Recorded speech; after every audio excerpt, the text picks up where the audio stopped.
put the thing first.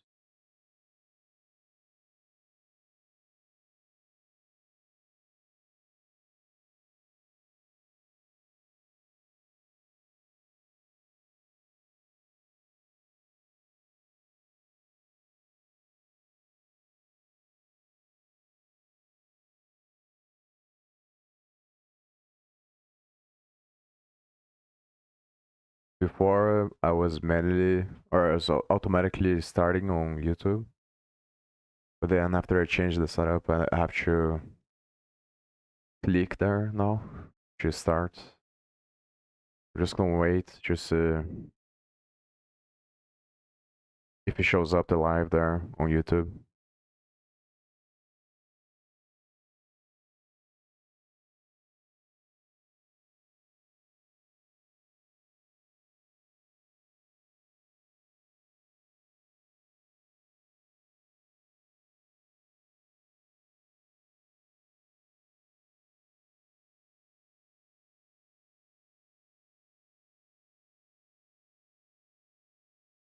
Yeah, finally. Yeah, I'm not gonna. I wanna listen to music, so maybe I'll put the music on stream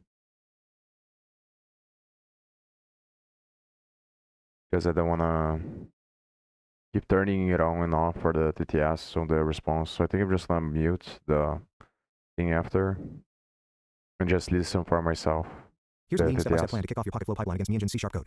We'll flesh out each step later. This is just a high-level roadmap. Repo fetch. Clone MeEngine locally or update an existing clone. Record file list apply include exclude patterns. Parse and AST extraction. Invoke tree sitter C# grammar on each.cs file. Wrap parse in a parser class that returns an AST plus source text. Heuristic analysis. Walk the AST to identify chunks, methods, classes, properties, events. For each chunk, collect metadata name, location, XML docs, complexity. Build knowledge graph. Assemble JSON nodes for each chunk and edges for relationships, calls, inheritance, event subscriptions. Store in a single knowledge JSON. Visualization export. From knowledge.json, generate a graph.viz.file or D3 friendly JSON for call inheritance graphs. A set of markdown plus write matter files, one per chunk for static site or LLM consumption. LLM prompt builder. Read knowledge JSON or the MD files. Segment into prompt size chunks with context plus questions, for example. Explain how debug adapter uses my comment factory.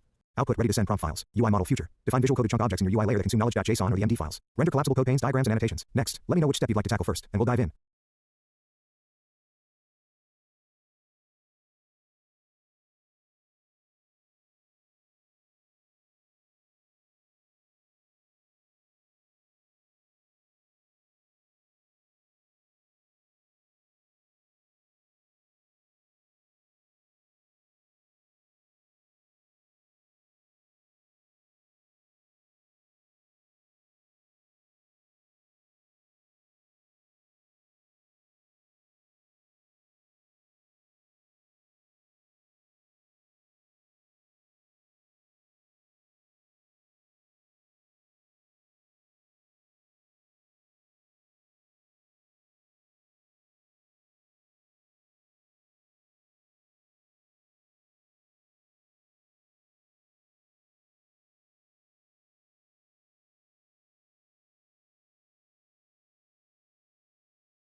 Actually, I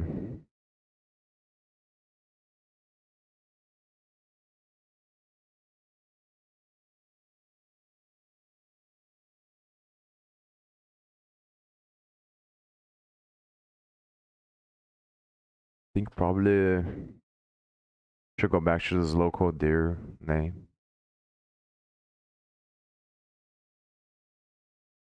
Or do the logic based on the... Yeah, but it's basically this.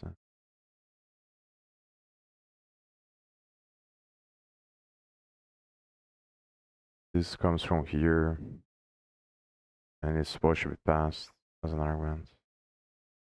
But I think it doesn't matter, because I can just change, and then it still passes the directory.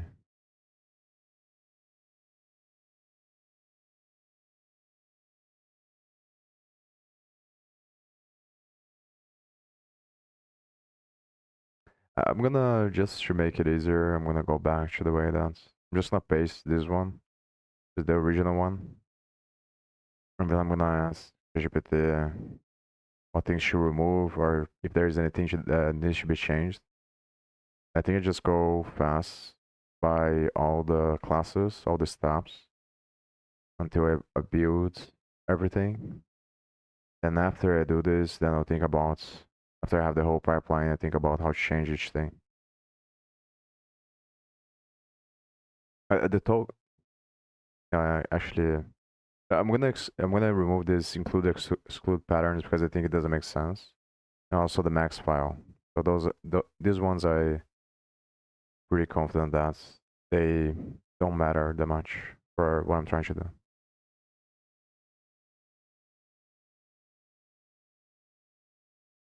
For the functions, I think I can change as well. But the functions have to be the same actually. I'm gonna change the actual functions so that they don't need these include exclude patterns and max files.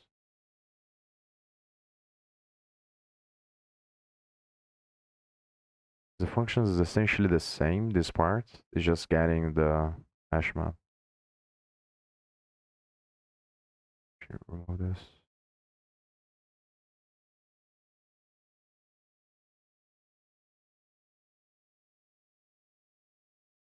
Yeah, so now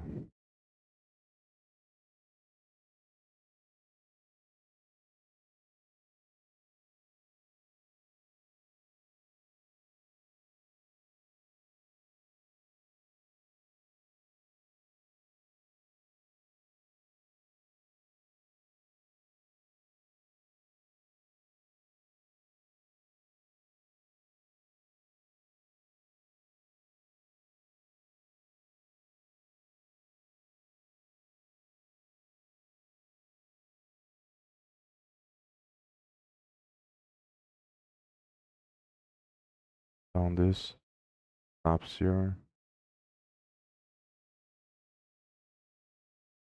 I'm gonna remove these other ones because it doesn't matter them all.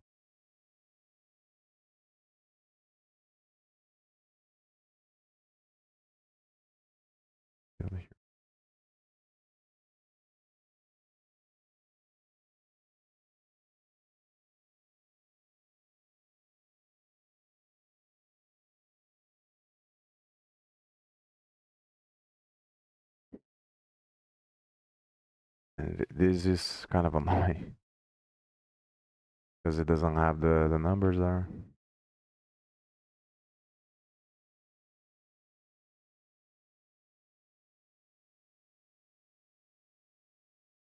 Heuristic analysis.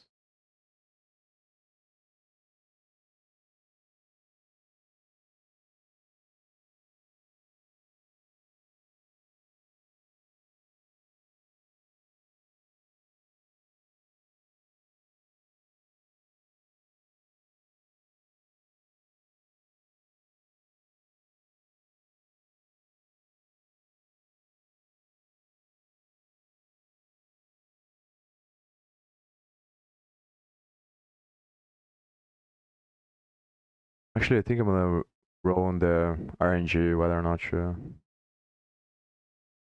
just leave the music.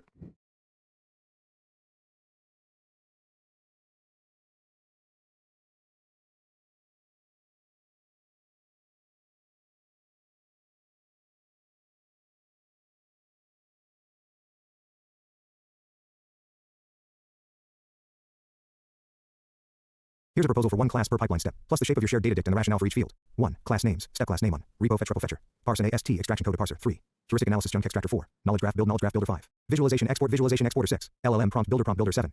UI model future UMO Dell factory. Each of these inherits your existing node base or similar, and has prep, exec, and post as needed. 2. Shared data structure. Keep one shared, Dixter, any that flows through all nodes. Here's a recommended schema. Python copy edit shared equal to hashtag or none. Inputs and configuration or none. Hashtag get URL. If crawling GitHub a local dir, str or none. Hashtag local fallback. Path and project name, str or none. Hashtag derived name of the repo and GitHub token fact token. So what I'm gonna inputs and config. Repo true. What I'm gonna do is just copy this and put there on the main. I want the comments. This one out. Then I'm just gonna copy there from ChatGPT and I'm gonna put it here. Then from here I think about whether or not to leave all of them. I think I'm gonna leave all of them so it's easier for, like I said, building the pipeline first. But essentially to try to make everything fast. The only one that I'm gonna change is this one. I'm gonna tell ChatGPT to use fetch repo instead of the one that you recommended. Local dir, where to fetch code. Project name for naming outputs, folders, chapter prefixes. Patterns and size to filter files early. Files, a list of path content so parsers don't hit the FS again. Asts, hold parse trees keyed by path for fast lookups in later steps. Chunks, a flat list of code chunk objects for example functions, classes with metadata. Knowledge graph, single JSON blob containing nodes plus edges, inheritance calls, uses, etc. Visualization artifacts. Everything needed to render or export diagrams in Markdown. Prompts, segmented prompt payloads, ready for your LLM loop. UI models, final UI consumable objects for example your visual code chunk, for when you build the front end. With these in place, each class can prep shared, pull what it needs from shared and validate. Exit prep arrays, do its work, crawl, parse, analyze, post shared, prep arrays, exec inside arrays, stash outputs into the appropriate shared slot. Next up, we can start coding repo fetcher, formerly fetch repo, to populate shared files. Let me know.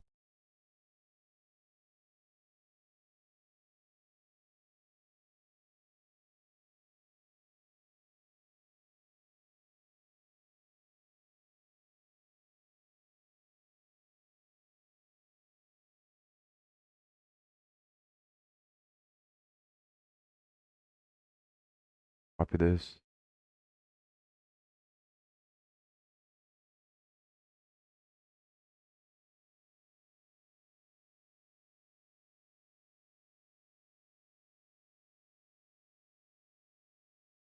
Just gonna remove this times.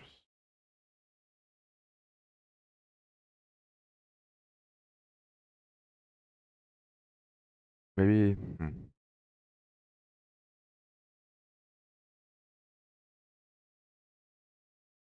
Okay, do this.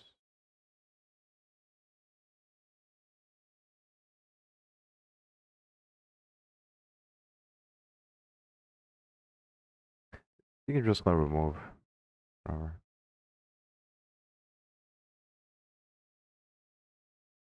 The least prompt.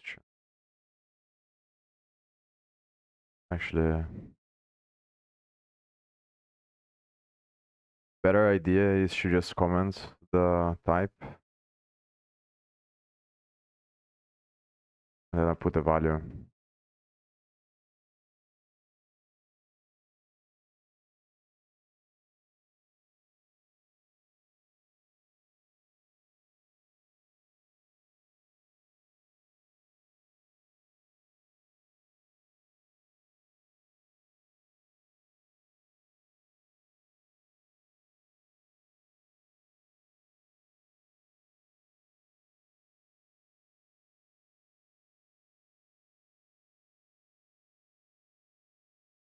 And maybe if I can solve with the quick fix there, then I'm just gonna leave the types, I think. I don't have to refactor a bunch of stuff. But once I get to the final thing, then I think about how to change everything else.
Oh, they have to inherit from node as well.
Yes, here's how you wire up the types.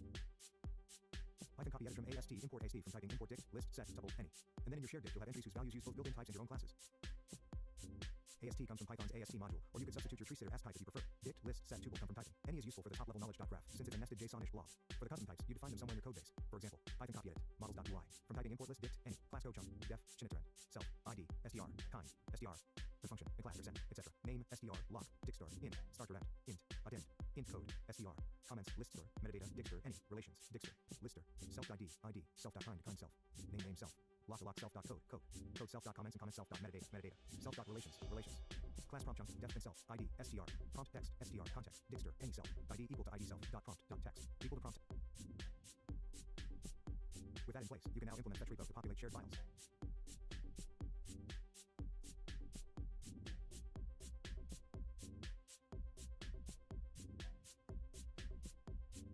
Just gonna do what it says.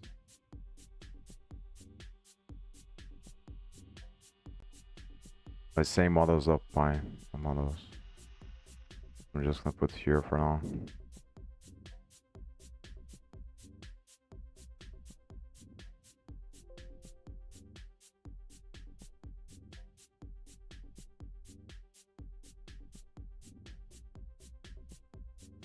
The thing is, from Python there is this annoying thing about the imports, or the imports.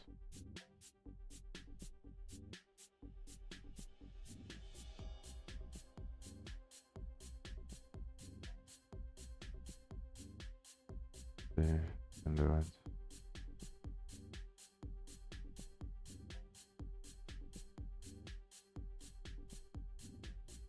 I don't know if I can do like this.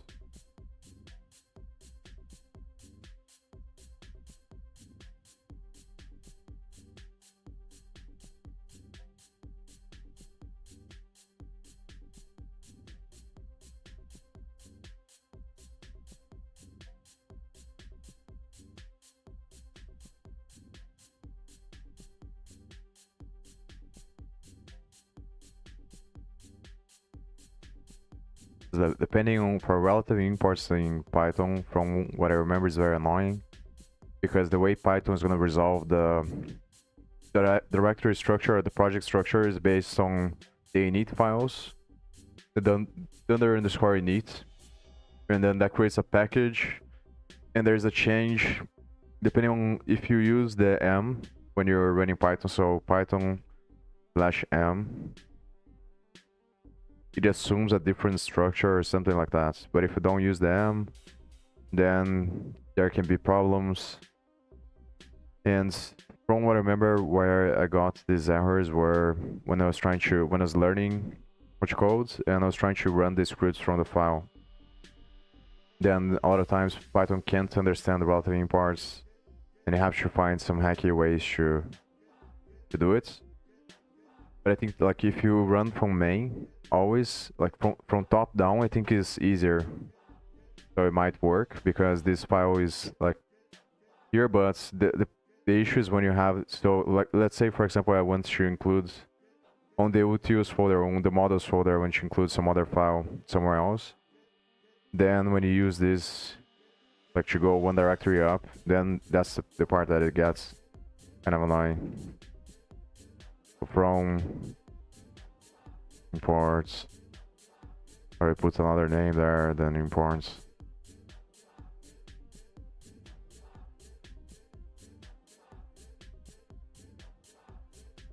Also, there's any weird. It doesn't have anything. Dictionary.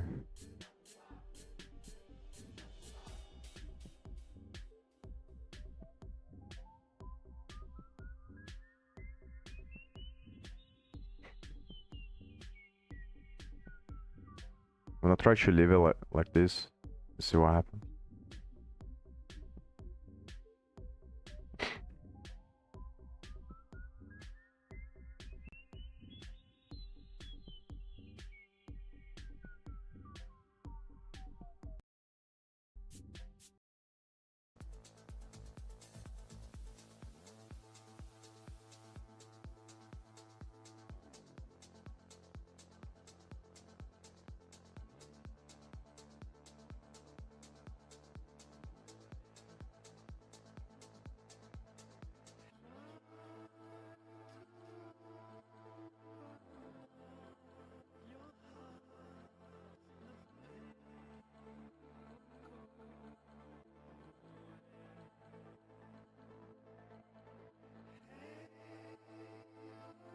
Because I forgot to activate the thing.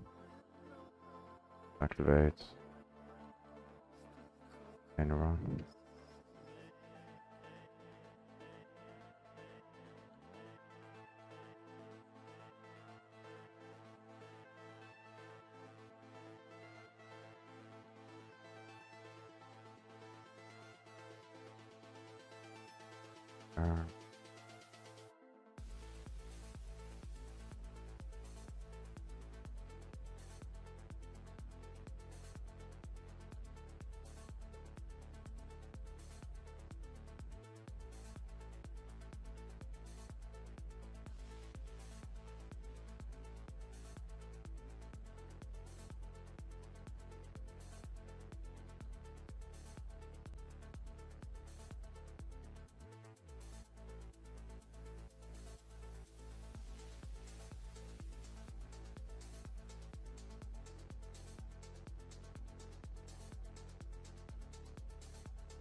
Foods, doesn't matter.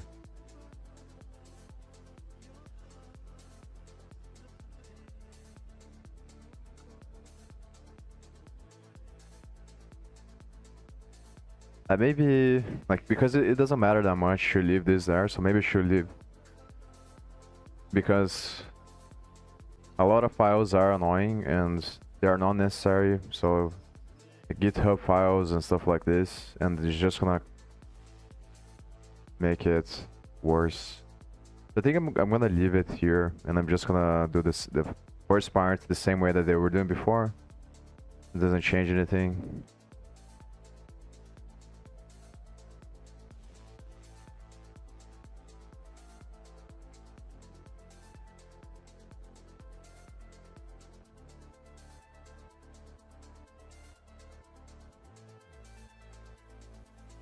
These others are the ones that are different. I'm gonna leave it like this. And I'm just gonna copy again the old one. Match repo. Copy, do it again.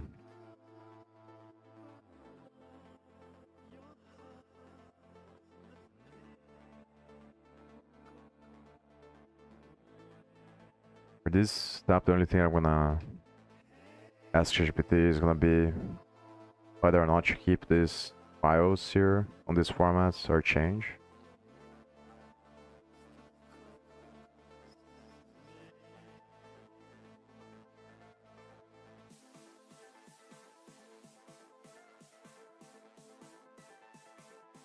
Or we're given.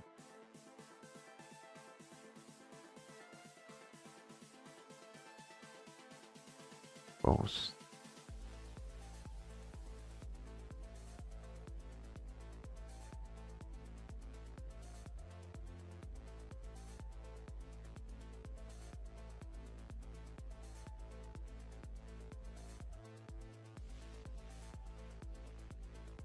Code parser.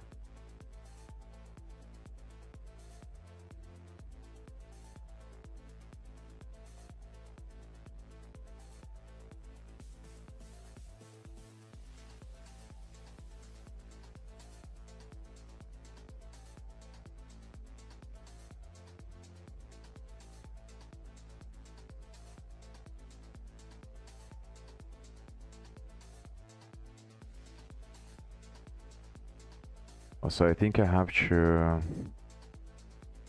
do the same here.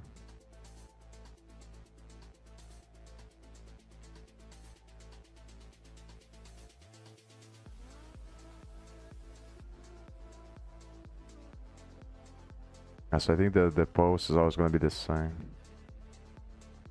signature. Where's this for?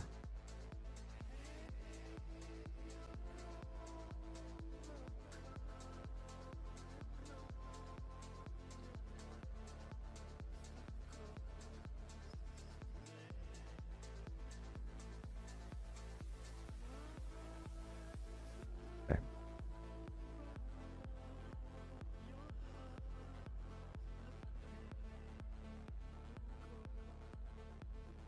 Yes, here's how you wire up the types. Python copy edit from AST import AST from typing import dict, list, set, tuple, any. And then in your shared dict, you'll have entries whose values use both built-in types and your own classes. AST comes from Python's AST module, or you could substitute your tree stater as type if you prefer. Dict, list, set, tuple come from typing. Any is useful for the top-level knowledge.graph, since it's a nested JSON-ish block. For the custom types, you define them somewhere in your codebase. For example, Python copy edit, models.py. From typing import list, dict, any, class code chunk, def, chinitzer, self, id, str, kind, str, per function, and class sent, etc. Name, str, lock, dictstr, int, start direct, int, addend, int code, str, comments, list store, metadata, dictstr, any, relations, dictstr, lister, self id, id, self.kind, kind self, name self, lock self.code, code self.comments and comment self.metadata, metadata, self.relations, relations, class prompt chunk, def and self, id, str, prompt text, str, context, dictstr, any self, id equal to id self, dot prompt, dot text, equal to prompt text self, dot context, equal to context, class visual code chunk, def and self, chunk, code chunk, diagram, any UI.metadata, dictstr, any self, chunk, equal to chunk self, diagram, equal to diagram hashtag, for example, ref is .g3 JSON self.ui.metadata, equal to ui.metadata. Then your shared dicts type hints would look like Python copy edit share, dictstr, any equal to hashtag inputs, files, list doublestir, star, unsafe sts, dictstr ast, button, what chunks, list code chunk, knowledge.graph, dictstr, any, visualization.artifacts, dict, str, any, prompts, list prompt chunk, dart UI models are sent, list visual code chunk. So yes, import AST from AST or swapping your parsers as class. Import the typing And container. the problem is, Define your own data classes, code chunk, prompt chunk, visual code chunk, etc. To give structure to the pipeline outputs. With that in place, you can now implement fetch repo to populate shared files.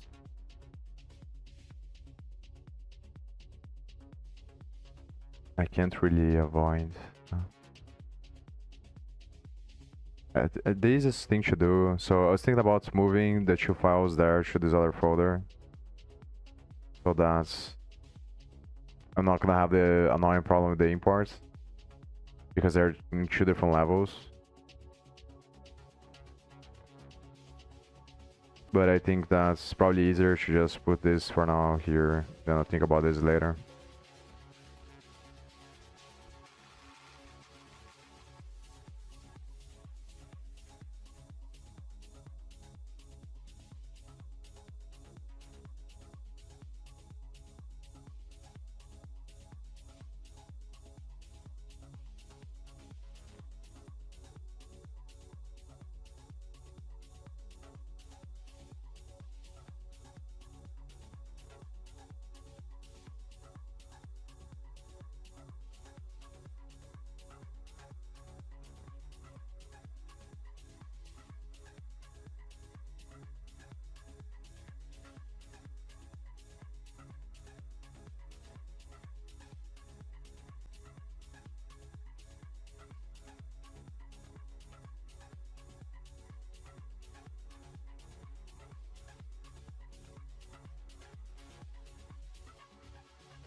Oh, so I didn't realize this. So even though they return, the dictionary returns a list of tuples.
Great, let's tackle step 2, code parser. Using TreeSitter for robust language agnostic parsing, and with a view toward later embedding in Dino. 1. Dependencies. Tree consider Python bindings. Pip install TreeSitter. The C# grammar for TreeSitter github.com/TreeSitter/TreeSitter C#. You'll compile or render the C# grammar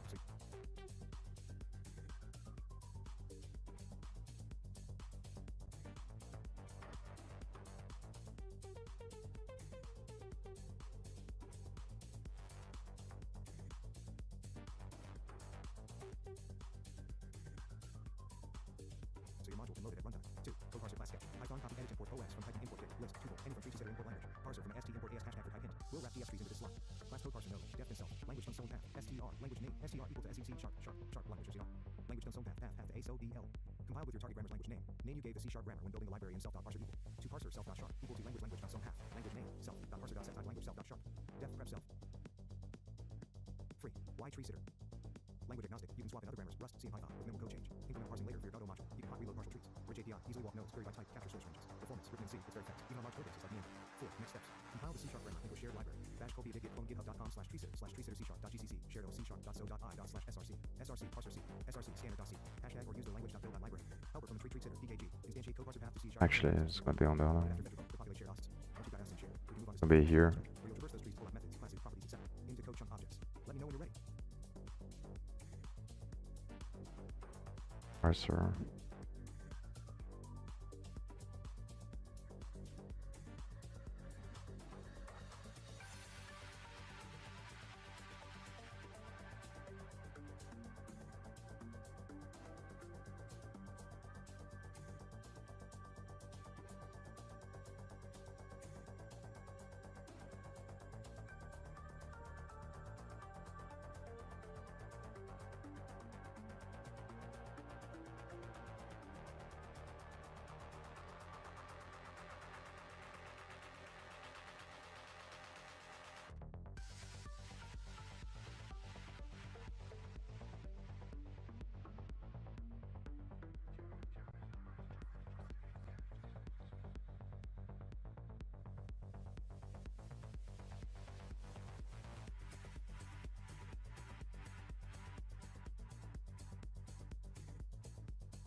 Actually, I think I don't need to put there.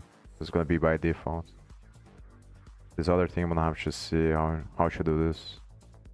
Kind of sucks that maybe I should choose another repository first, because probably never gonna use C# or try to avoid using C#. I think probably C++ is better.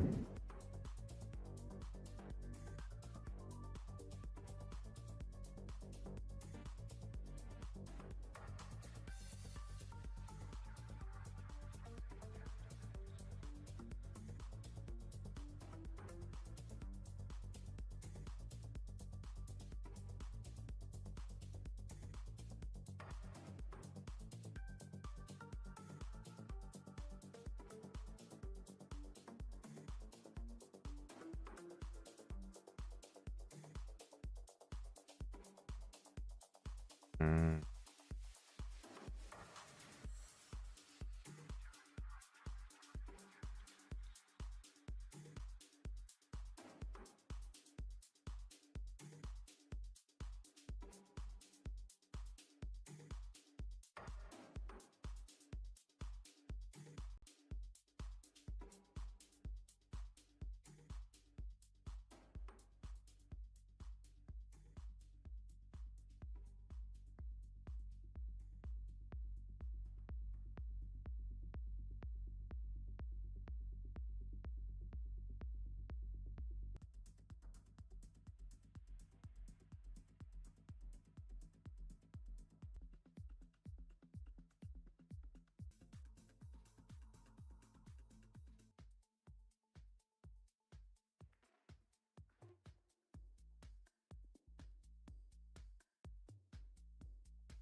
It doesn't make sense because yeah.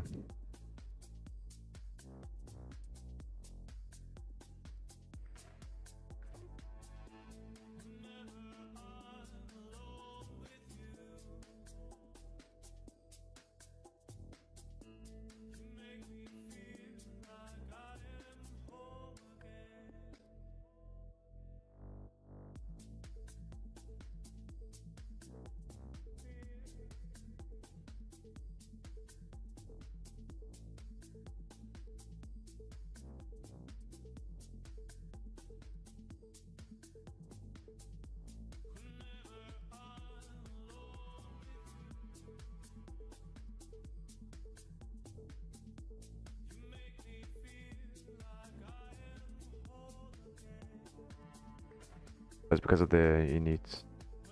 That's why. Copy this one. Yes.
Models. Manage puts. Fine.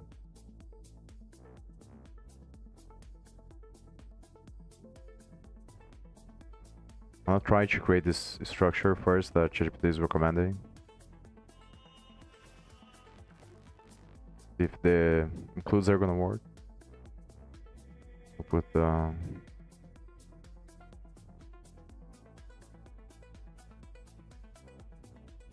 those on pipeline.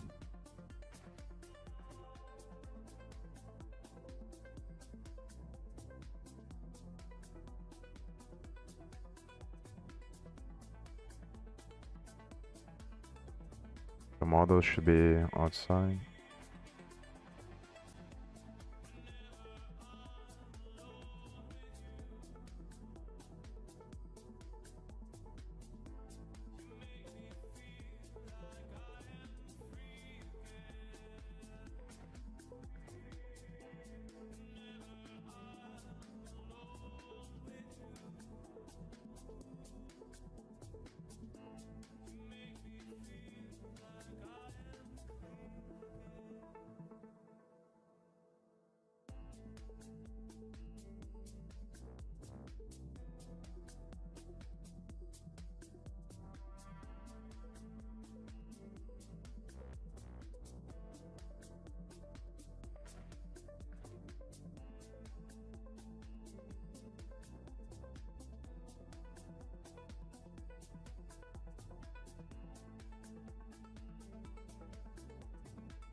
I'm gonna do it like this first, and then if the nodes get too big, then I will do what ChatGPT was saying, to separate them on different files. It's probably better to separate anyway, I think. Like the only one that probably is not gonna grow is the first one, but the other ones I think that I can expand a bunch, do a bunch of different things on each one. So it's very likely that the files are gonna get, or the code's gonna get too big.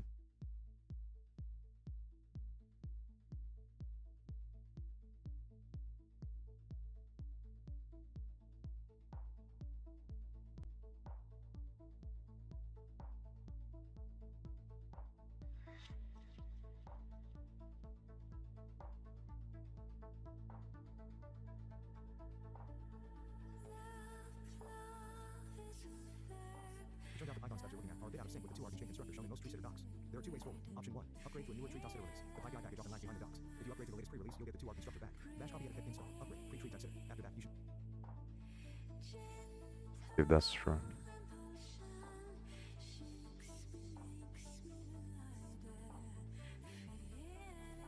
Yeah, I think that ChatGPT is just hallucinating.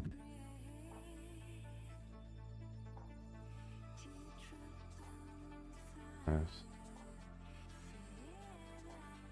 Maybe it is true arguments here.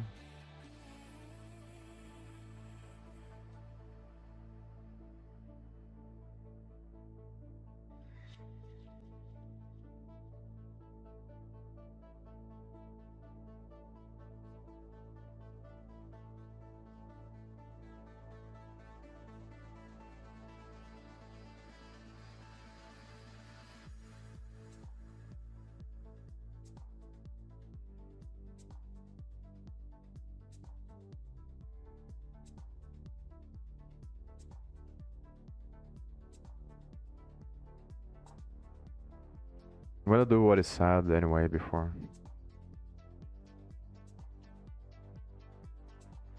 I think that's telling me to use a different function.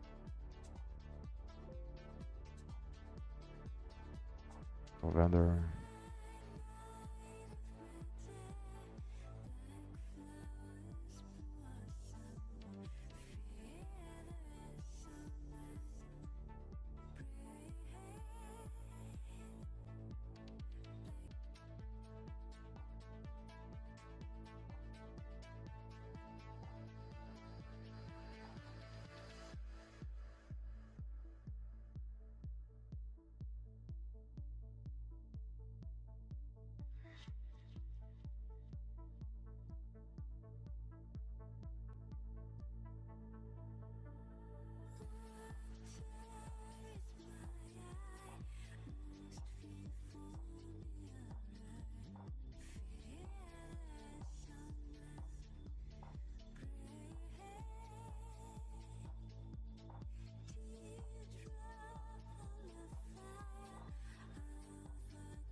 Where's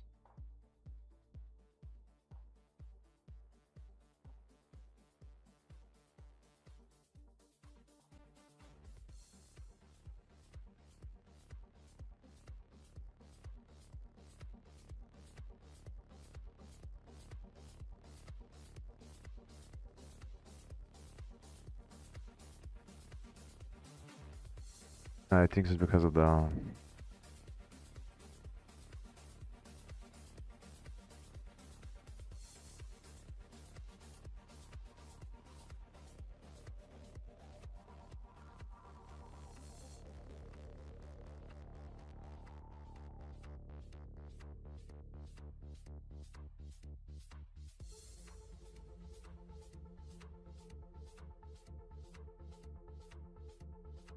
easiest way is probably just to delete the environment. Yeah, but the thing is,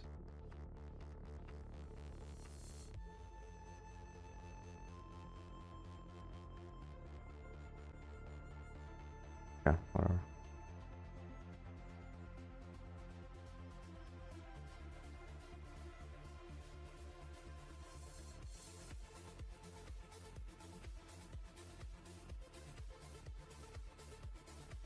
Hold on, actually.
Integer.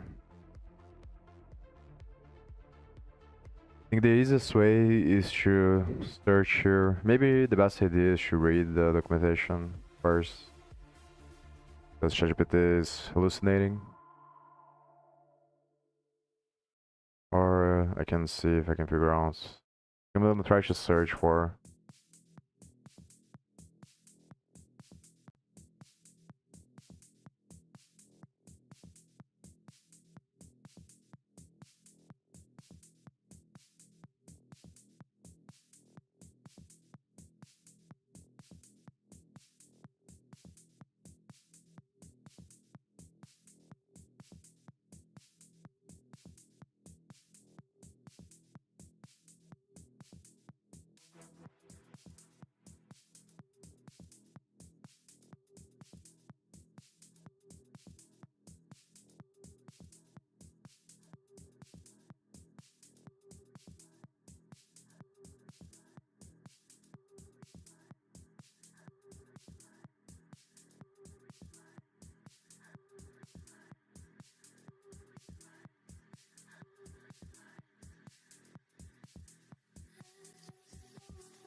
Yeah, I think I'm gonna have to read the documentation.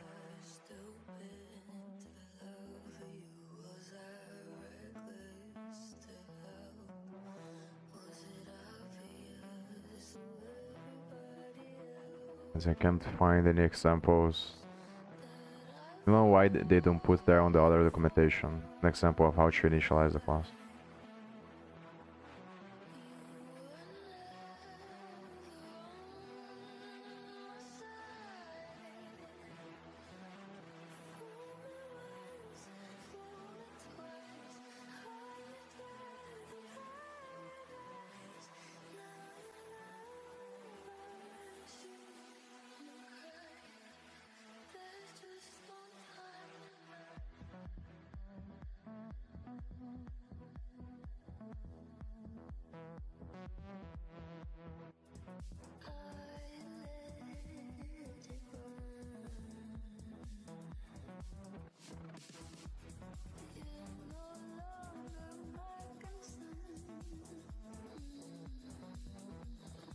Oh, there is here.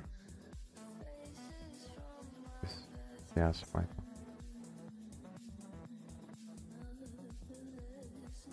So I'm gonna copy this and I'm gonna see if I can find the other languages.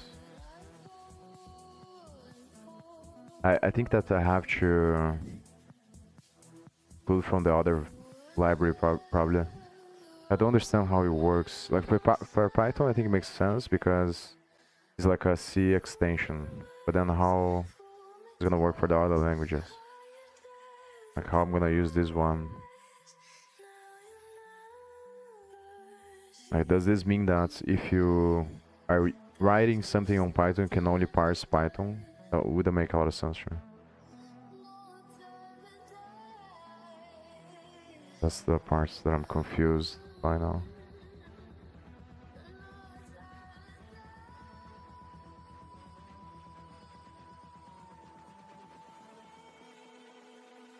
I think that this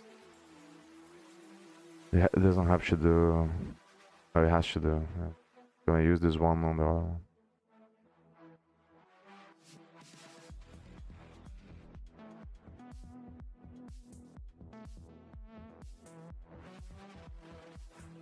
So let me copy this.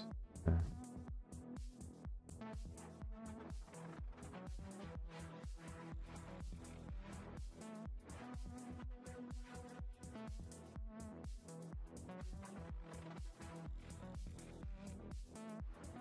You see,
it's making any sense.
kind of confusing. The most confusing part is the relationship between the language that I'm using and the language that this is gonna build. I think for this thing, it seems that it's using this library that's built on C probably, and it gets the language from the library, so it's like a bridge between the original three-seater. I think that the three-seater is Rust and C. It started with C and then it became Rust. More Rust. Oh. So I think that what I'm supposed to do is to get the grammar for the languages and then initialize that class from using that grammar somehow. Initialize this language here with the grammar. But then this doesn't make sense, because here is importing.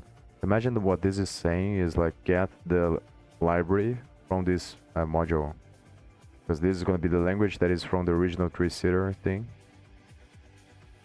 Then how do I get from the... It has to be an integer, so... Just very weird.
It has to be coming from this thing here. I think this is library build. I think the way that it works is that you build on another language and then it becomes this package here.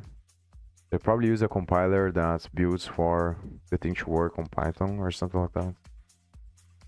Then after you put this on the source and then you can access the bytes. So this would be like using, but it makes it very annoying because then I have to search. It's kind of weird when it comes to the types. That's the thing that is very confusing. Because if this is coming from Rust, then it's going to be completely different than Python, obviously. And I have to know the type that I need to initialize and the options that I have to pass there as an argument. That's the thing that I think that not like after thinking a little bit, I think that this obviously is not the correct way, as this is probably going to initialize for Python. Maybe if I put bindings C#, but the thing is not. I'm gonna search for C# bindings. C# three-seater bindings, binding for Python.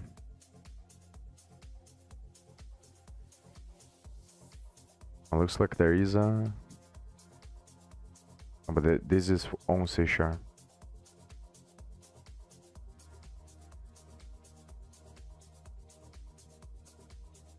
It doesn't make sense. There's only one.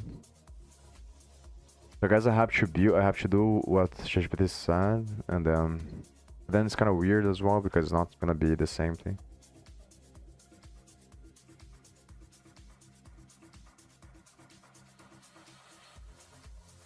And like if it works like this, then it's not scalable. That's the problem. So there is one package here. There is this one, but the problem is that it works like this. I'm gonna need to have a package for each language, which is not very good.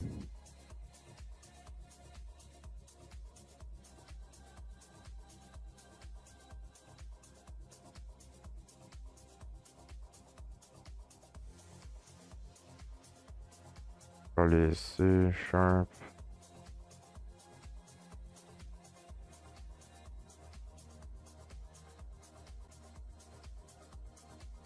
Yeah, it's gonna be exactly the same.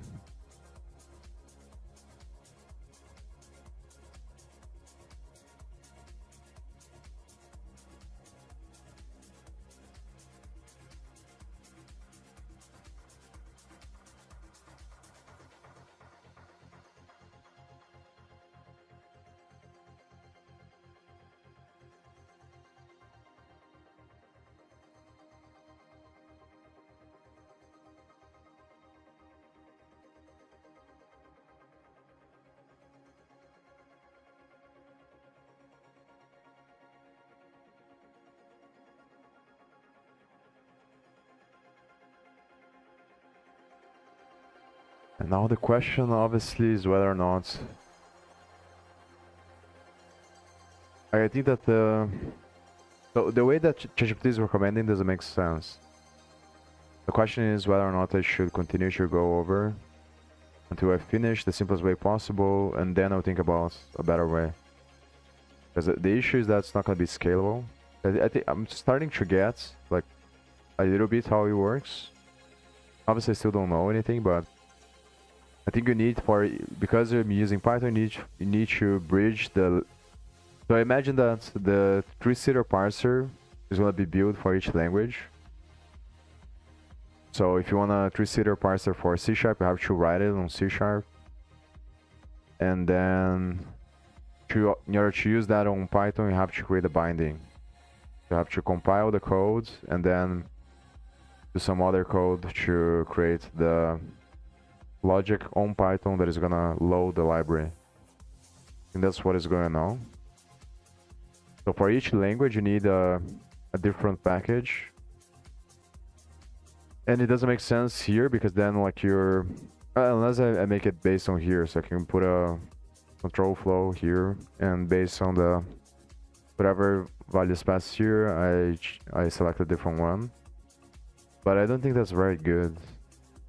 I was imagining in a different way. So I think if you can use the grammar instead of the...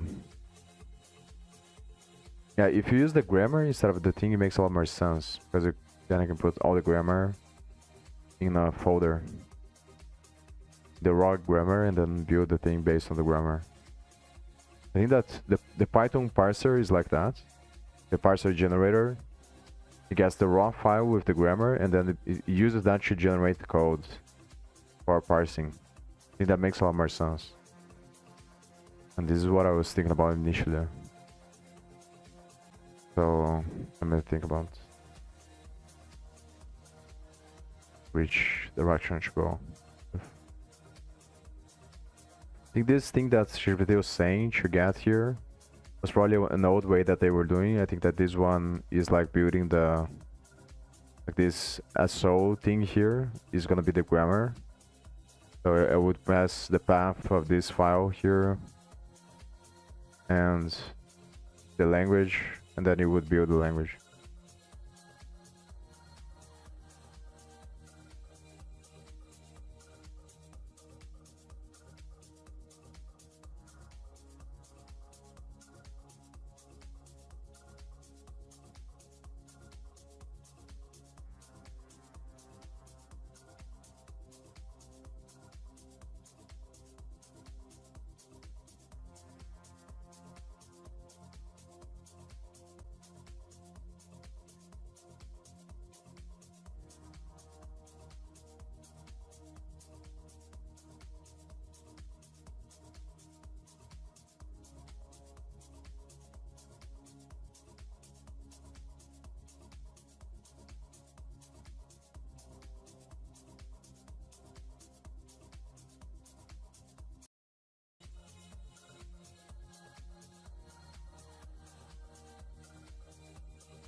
think I'm gonna read the documentation a little bit. I'm gonna ask GPT if he thinks that there's a better way to do it based on the grammar instead. And then I'm gonna read at least a few pages of the documentation so I understand more how it works.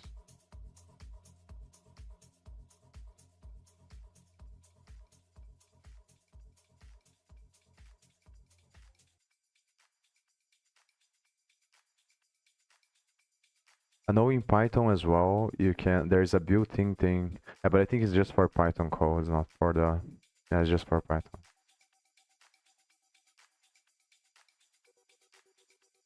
There's a built-in way in Python to build the ASTs, but I think it's just for Python code.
I'll be right back.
There are two broad ways to get a tree-sitter language into your parser. Per language Python bindings, for example, tree-sitter.c#, tree-sitter Python. A single and grammar bundle that you compile yourself via language.build.library. Both work, but for long-term scalability and the ability to add new languages without publishing new Python packages, I strongly recommend option 2, the grammar bundle approach. Here's how it can look. A. Project layout. Our copy edited tutorial code-based knowledge. Vendor, hashtag all your grammar repos, tree-sitter C#, tree-sitter Python, grammars, hashtag where we build our SODL, grammars, so hashtag compiled by build.grammars.py, src, nodes, fetch.repo.py, code.parser.py, models.py, build.grammars.py, hashtag helper to compile all vendor grammars, requirements.txt, readme.md, b, build script, build.grammars.py, Python copy edit from tree-sitter, import language.build.library, hashtag path to the output shared library, grammars help, hashtag list all the vendor grammar folders here, vendor tree-sitter key, sharp, vendor tree-sitter Python, hashtag later, vendor tree-sitter rust, etc. Print, build grammars.so. Run it once or hook it into your CI pre-commit to regenerate grammars. So anytime you update a grammar, C universal code parser, Python copy edit, src nodes code.parser.py, import OS from typing import dict, list, tuple, any from tree-sitter import language, parser, class code parser node, def and self, grammars.str, language name, str, grammars engine, grammars.sub, path to your compiled grammar bundle, for example, grammars. So language name, the folder name of the grammar, for example, c.sharp, Python % hashtag, load the shared grammar bundle self.grammars, but self, equal to grammars.solang, equal to language grammar self, language name self, parser equal to parser self, parser.set language lang, def prep self, shared, digster, any, greater than listable star, str files equal to shared get files. Hashtag filter by extension based on language name if you want, hashtag or pass through all, and let downstream ignore non. D. Why this approach? Single build step, you compile once and get a single .so DLL. You can check into your repo, add languages easily to support Rust, just git clone tree-sitter Rust into vendor, and rerun build.grammars.py. No extra PyPI dependencies, you don't need a separate tree-sitter.rust package for each language. Consistent API, loading via language grammars.so, language name works exactly the same for every grammar. Next up, clone your desired grammars under vendor, run Python build.grammars.py, to produce grammars.so, wire code parser into your pipeline and confirm you can parse means and C# files into ASCII. Once you've got that working, we'll move on to step 3, chunk extractor, where we'll walk the tree-sitter trees and build your code chunk objects.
So as far as understands, the only thing that the decorator is gonna do, like wrapping the, I think in this case, gonna wrap the class.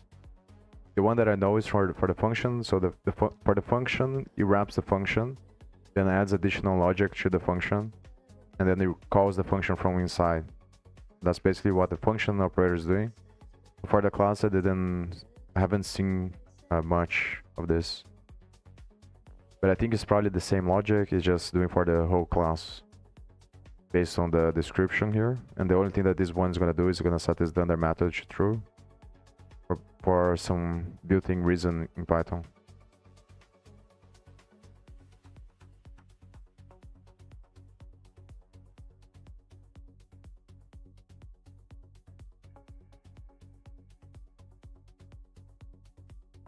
I don't think it has anything to do with the logic that ChatGPT is telling me to do.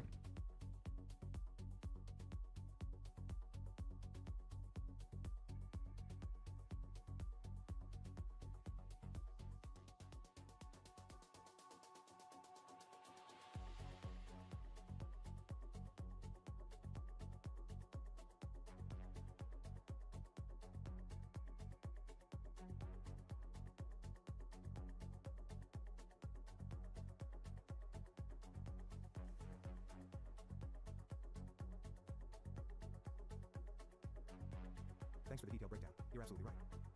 The newer Python bindings for tree consider no longer expose language built to the public API, and instead expect that the language parsers are precompiled and imported as Python modules like tree consider Python, tree consider CC sharp, etc. So what's going on? Tree consider used to expose a language.build method to dynamically compile. So ORDL files from grammar repositories written in C. That approach has been deprecated in favor of pre-built Python wheels for each language grammar. So when you install something like tree consider Python, you're getting a precompiled binary plus Python mapper here. Your goal, dynamic loading from grammar files like PEG. You're trying to design something more general and scalable, like I want to load a grammar file dynamically, not a language-specific package like tree consider C sharp. Ideally, I have a folder of grammar repositories and load one based on user input like C sharp, Rust, Go, etc. Yes, this is absolutely possible, but you'll need to step a bit below the high-level Python API and go back to how tree consider is intended to be used. Recommended solution: dynamic grammars. Step 1: build a shared library. So DLL build with multiple languages. You can still use the lower-level tree consider compiler interface outside of Python to compile your grammars. Here's how: Python copy dd hashtag build.languages.py from tree consider import language.build.library. So output shared object. So DLL build my languages. So hashtag list of language grammar directories. Vendor tree consider Python. Vendor tree consider C sharp. Vendor tree consider JavaScript. You'll need the older version of the tree consider package that still includes this. If you're using the new packages, you can run this in a separate env or script with the older version. Then in your main code, Python copy edit from tree consider import language parser. C.sharp equal to language build my languages. So C.sharp. Python equal to language build my languages. So Python parser equal to parser.set language C sharp. Now you've decoupled your logic from the Python packages like tree consider.cc sharp and can dynamically switch between grammars based on a folder structure. Why this is better long term? This is much closer to your vision of having grammar repos in a folder, compiling them once into a shared lib, dynamically selecting the language at runtime. I see what he's saying now. So I think I didn't read very well the other ones, but it's basically telling me to use the older version. So you use the older version somewhere, and then you build everything, then you use the libraries or use the final results on the other project. Peg parsers versus tree consider. Tree consider isn't a peg parser. It builds a concrete syntax tree via LR-like algorithm with state transitions. But your desire for grammar file to parser loading is valid. If you want a true peg parser with that feature, consider LPA Lua, parsimonious Python, arpeggio. Antel are heavier but very feature rich. However, none match tree consider's performance, incremental parsing, or query system. So tree consider plus dynamic. So loading is your best bet for scalable runtime language parsing. Summary: option pros cons. Tree consider package is easy. Plug and play not scalable. Tight coupling precompiled. Does so with multiple grammar scalable dynamic needs compilation step X style parser grammar. So now, Less feature rich. Would you like a script template that compiles grammars into so and dynamically loads the right one at runtime from a folder like grammars? yeah, now the choice is whether or not to do this that is saying. Like compile everything. Or I could downgrade, try to downgrade to a previous version on this three-seater. Just use the older one.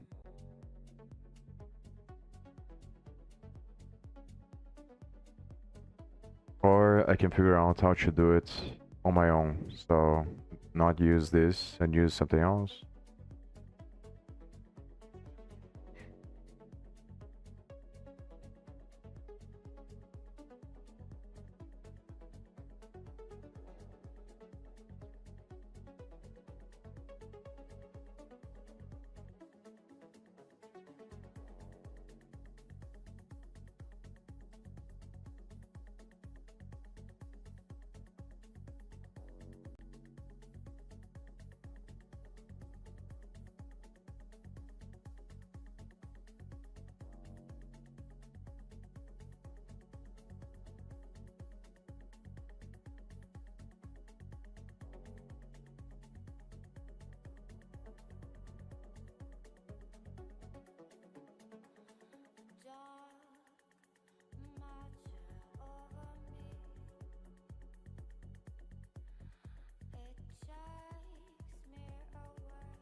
The issue, so it's saying that it's slower to create the grammar, but the issue is that you lose a lot of flexibility because then you need a bunch of other tools to build the libraries, and I don't like that very much.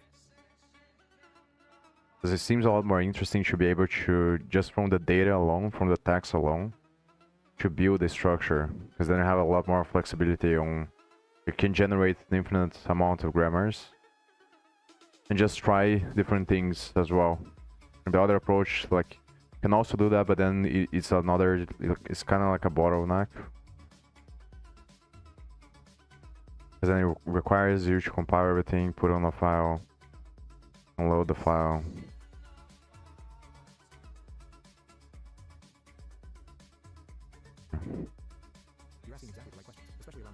I think it also forces the boundary of what it means to be the grammar. I think that's another thing.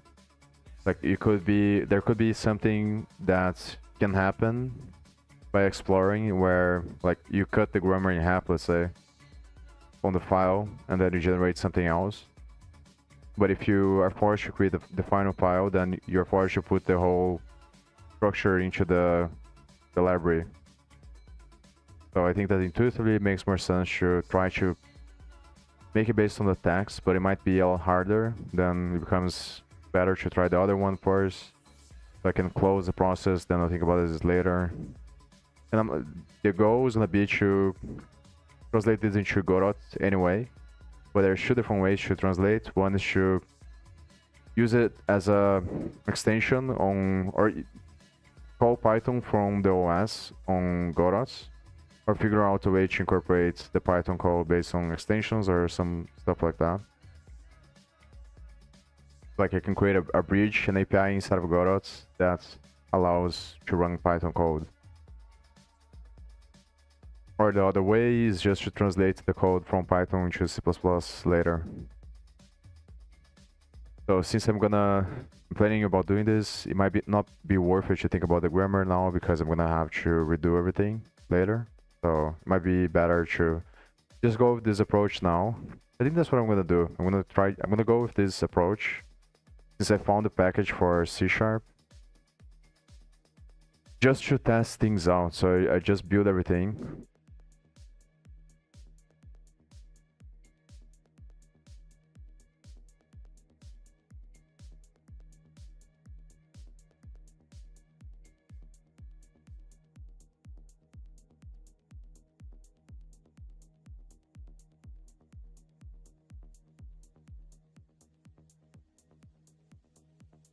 Yeah. I can remove this. I was gonna do a control flow thing there, but I think that removing is probably simpler if I wanna just do this to test it out and see how it works.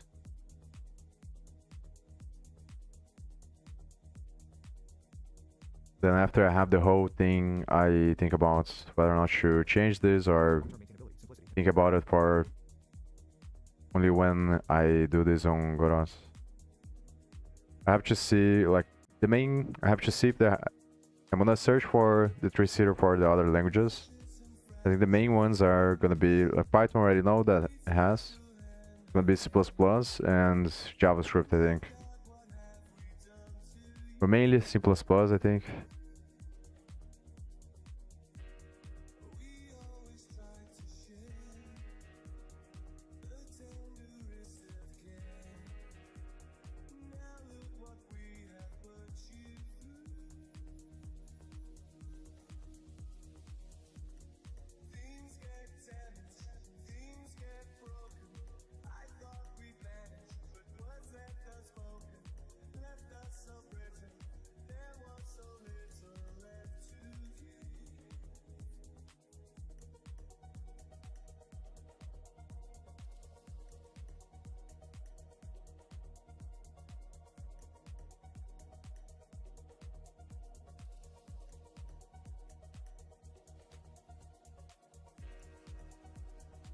A three-seater CPP. I found one. So I think this way is probably the best way. I just do like this for now. Oh, it's already installed.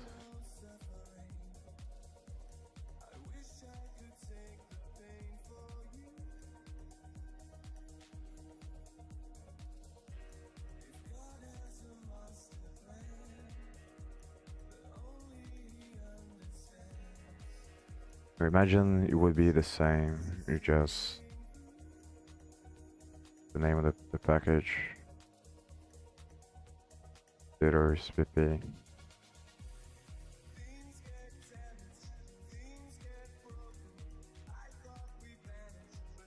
Yeah. Oh.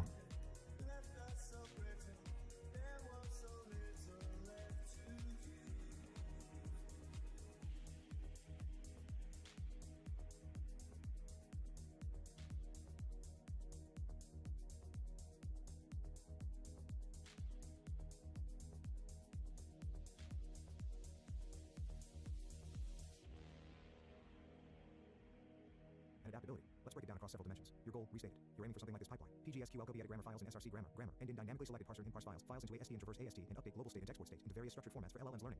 This is a compiler-like pipeline, and you want simple, clean bootstrapping, scalable language support, good performance, ability to introspect and generalize asks across languages. Tree Sitter as a foundation? Yes, Tree Sitter is still the best choice long-term for your use case if you're working with real-world languages like Python, Rust, Go, C, etc. Why Tree Sitter? FA-ST and incremental. Rich AST with field names, super type relationships and queries. Battle-tested across most languages. Has WASM bindings, Python, C, etc. Designed for IDs, so it handles ambiguous incomplete code. Why did Tree Sitter switch to one package per language? Great question. Here's the likely reason. Distribution simplicity. Having precompiled wheels per language means users don't need to install Clang, GCC, or mess with build systems. Pip install treesitter.python just works. Security sandboxing. No arbitrary file system access or code agent at runtime. It's safer in managed environments, e.g. PyPI audits. Binary reuse. One binary per language. Reusable across projects. Incremental adoption. Smaller packages help avoid bloated dips. But yeah, it kills the iLoad grammars from folder idea. It makes sense for end users, not for builders like you. Comparing strategies. Strategy, simplicity, scalability, time to build, not use Tree to Sitter with build.library. Best mix. One build step, but dynamic loading works great.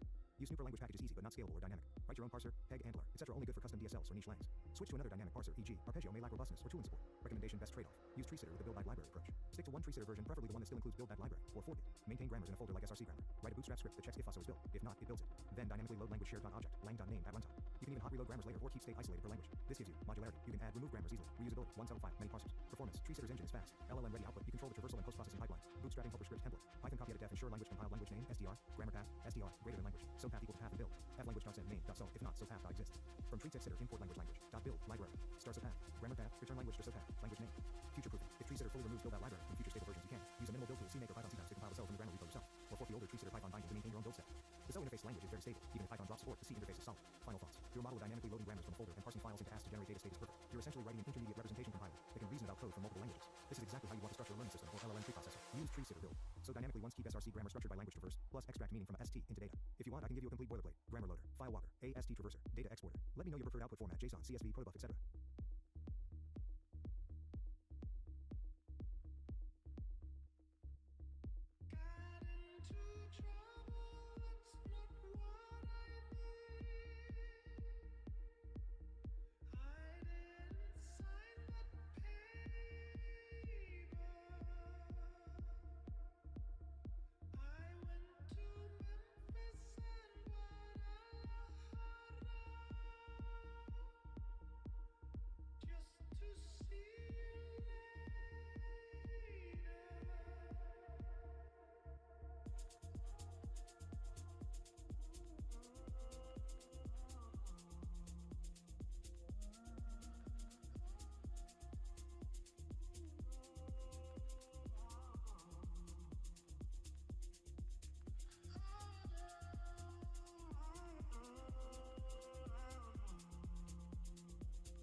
TreeSitter is a parser generator tool and an incremental parsing library. It can build a concrete syntax tree for a source file and efficiently update the syntax tree as the source file is edited. TreeSitter aims to be general enough to parse any programming language, fast enough to parse on every keystroke in a text editor, robust enough to provide useful results even in the presence of syntax errors, dependency-free so that the runtime library, which is written in pure C11, can be embedded in any application. Language bindings. There are bindings that allow TreeSitter to be used from the following languages: Official, C#, Go, Haskell, Java, JDK22, JavaScript, Node.js, JavaScript, Wasm, Kotlin, Python, Rust, Zig, third-party, Delphi, Lisp, Dial, Java, JDK, 8, Java, JDK, 11, Verse, Julia, Lua, Kokomo, Odin, Perl, R, Ruby, Swift, parsers.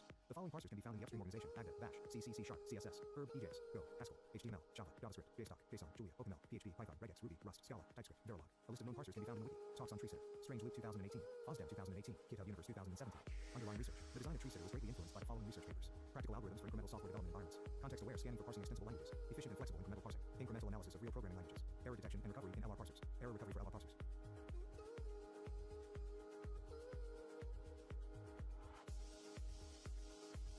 Using parsers. This guide covers the fundamental concepts of using TreeSitter, which is applicable across all programming languages. Although we'll explore some C-specific details that are valuable for direct C API usage or creating new language bindings, the core concepts remain the same. TreeSitter's parsing functionality is implemented through its C API, with all functions documented in the TreeSitter .ph header file. But if you're working in another language, you can use one of the following bindings found here, each providing idiomatic access to TreeSitter's functionality. Of these bindings, the official ones have their own API docs hosted online at the following pages: Go, Java, JavaScript, Node.js, Kotlin, Python, Rust, Zig.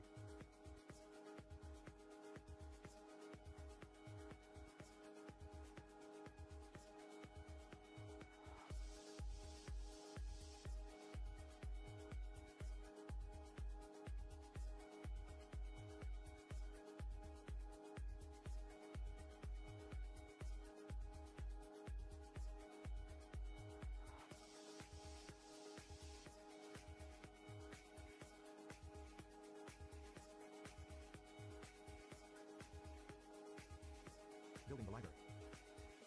To build a library on a POSIX system, just run make in the TreeSitter directory. This will create a static library called libtreesitter.a, as well as dynamic libraries. Alternatively, you can incorporate the library in a larger project's build system by adding one source file to the build. This source file needs two directories to be in the include path when compiled. Source file: TreeSitter lib src libc include directories. TreeSitter lib src. TreeSitter lib include. The basic objects. There are four main types of objects involved when using TreeSitter: languages, parsers, syntax trees, and syntax nodes. In C, these are called slanguage, sparser, discrete, and snode. A slanguage is an opaque object that defines how to parse a particular programming language. The code for each language is generated by TreeSitter. Many languages are already available in separate Git repositories within the TreeSitter GitHub organization and the TreeSitter Grammars GitHub organization. See the next section for how to create new languages. A sparser is a stateful object that can be assigned a language and used to produce a T-tree based on some source code. A T-tree represents the syntax tree of an entire source code file. It contains snode instances that indicate the structure of the source code. It can also be edited and used to produce a new T-tree in the event that the source code changes. A snode represents a single node in the syntax tree. It tracks its start and end positions in the source code, as well as its relation to other nodes like account, siblings, and children. An example program. Here's an example of a simple C program that uses the TreeSitter JSON parser. File name, test JSON parser C. Include on assert.h include .string.h include and str. Lot include vector. Declare the TreeSitter JSON function, which is implemented by the TreeSitter JSON library. Const language TreeSitter JSON void int name. Create a parser. Sparser parser equal to TS. Set the parser's language JSON in this case. TS parser set language parser tree. Build a syntax tree based on source code stored in string. Const char source.code equal to 1 null T string and tree equal to TS parser parse string parser. Null source.code string source.code. Get the root node of the syntax tree. Snode root node equal to TS and tree. Root node tree. Get some child nodes. Snode array node equal to TS and node name child root node 0. Snode number node equal to TS node name child array node 0. Check that the nodes have the expected types. Asserts drcmps node.type root node then document equal to 0. Asserts drcmps node.type array node array equal to 0. Asserts drcmp is node type number one number equal to 0. Check that the nodes have the expected child counts. Assert sub-node.child.count root node equal to 1. This program requires three components to build: the TreeSitter C API from TreeSitter API H, requiring TreeSitter lib include in our include path, the TreeSitter library libtreesitter.a, the JSON grammar source code, which we compile directly into the binary. When using dynamic linking, you'll need to ensure the shared library is discoverable through ld.library-daf or your system's equivalent environment area. Here's how to compile with dynamic linking. Clang I TreeSitter lib include in test JSON parser C. TreeSitter JSON src parser C. L TreeSitter O test JSON parser. Test JSON parser.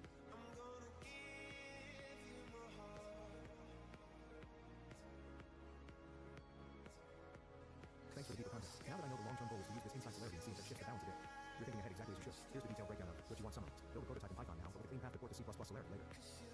Parse multiple languages dynamically. Avoid compiling a separate project for grammar to get SOS. Work with raw grammar files directly, ideally load them and generate parsers on the fly. TreeSitter limitation. It requires compiling grammars into C code. TreeSitter grammars are written in JavaScript, Node.js, DSL. Compile using the TreeSitter generate CLI to C source code. Then compile into ASO build.dll, which defines a language symbol. Loaded into TreeSitter via language path, shared object, lang.name.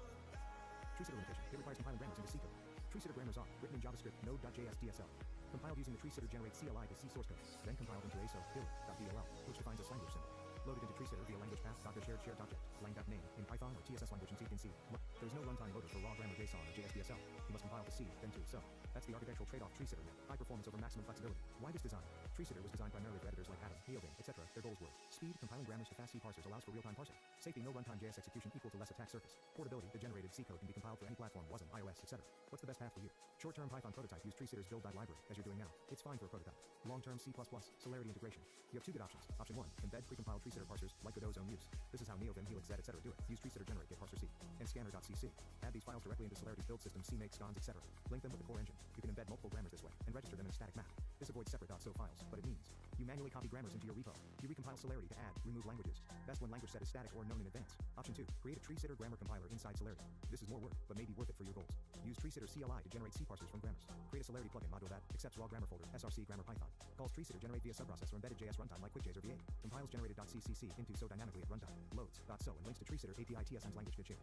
This gives you full runtime grammar flexibility, the kind of compiler pipeline you envision. Think of it as your own language loader module, and it's reusable. Is there an alternative to TreeSitter? If your priority is no compiling grammars, raw grammar is data that can be parsed, interpreted at runtime, then consider LLR4. Can load grammar files G4 directly. Can generate parsers in C, Python, Java, Go, etc. Can run fully from grammar files using an interpreter, though slower. You can write grammar files, generate C++ parsers via LLR4 CPP, integrate into Celerity, walk parse trees just like TreeSitter but less incremental fast. No, so building step but slower, and grammar writing debugging is harder, not designed for partial parsing like TreeSitter. Too long, didn't read. What I recommend. Goal-based option Python prototype now use TreeSitter plus build.library. Porting to Celerity ladder end grammars directly into Celerity option 1, or build dynamic grammar loader option 2 avoid. Compiling separate. Option 1, or build your own grammar loader. Option 2, use grammar as runtime data switch to LLR4, less performant, more flexibility. If you're building something that may become a compiler ID or an LLM-assisted multi-language analyzer, TreeSitter plus your own build pipeline is ideal. It mirrors how real compilers work and scales well. Want a sample? If you want, I can give you a Python prototype that loads grammars from src grammar, compiles if needed, and builds as a C++ loader example for TreeSitter inside Godot, or as Celerity module. A build pipeline spec for TreeSitter generate plus GCC to compile, so at runtime from Celerity. Just say the word, and I'll prep the code.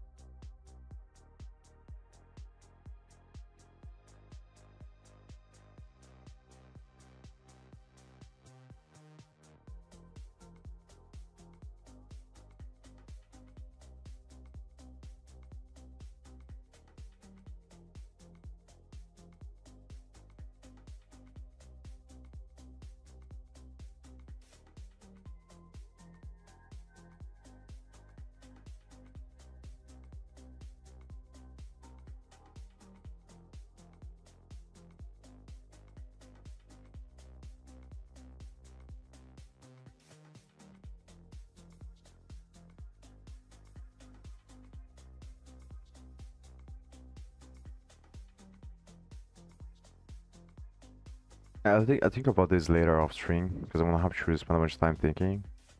But I'm gonna continue with this like the easiest way first here. I'm just gonna close the loop here because I was thinking about that. Like, doesn't make a lot of sense. Actually, it makes sense to do this now, just to see how it's gonna look. Because it's better to try to get to an output first and see if I can use that, or what is the best way to structure the learning resources, and then try to use this now to learn the MI engine. Then after I do this, I should translate to Celerity right away, I think, without wasting too much time.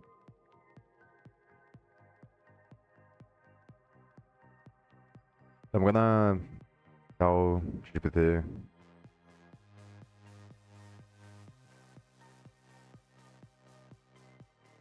It's not gonna be ideal, but it doesn't matter.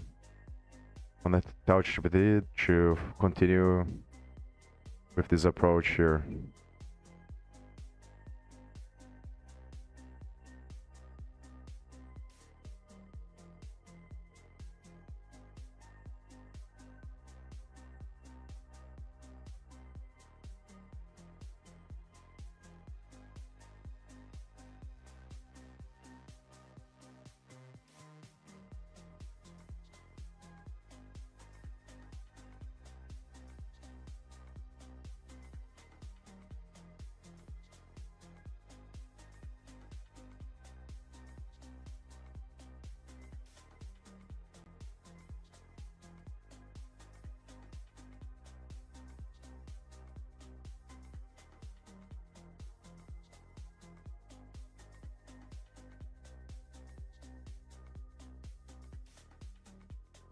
Try to paste the whole thing.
There's also no set language here.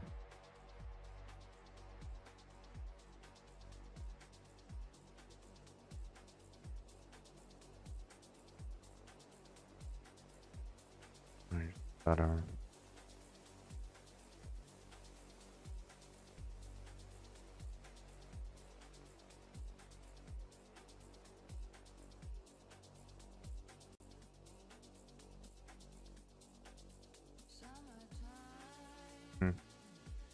I think it depends on the way, on the package you're using.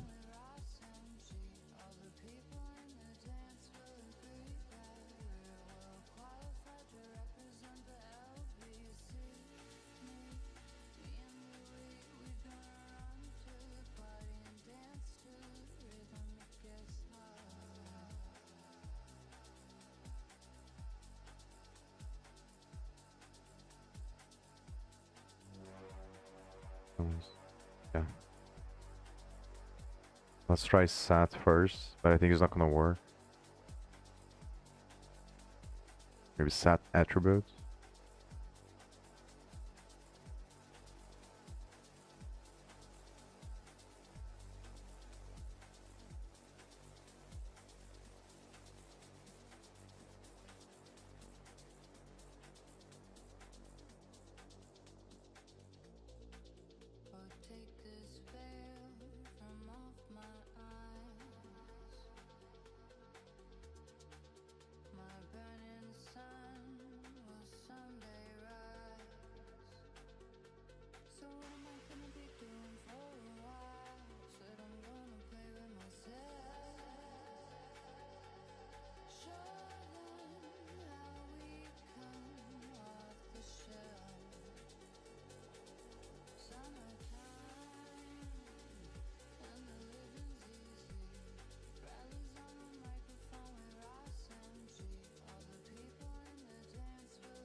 Awesome. You're setting up a modular and highly reusable analysis pipeline. Given where you are now and your plan to use this to parse the means and debug adapter C, here's a focused path forward. Your pipeline so far.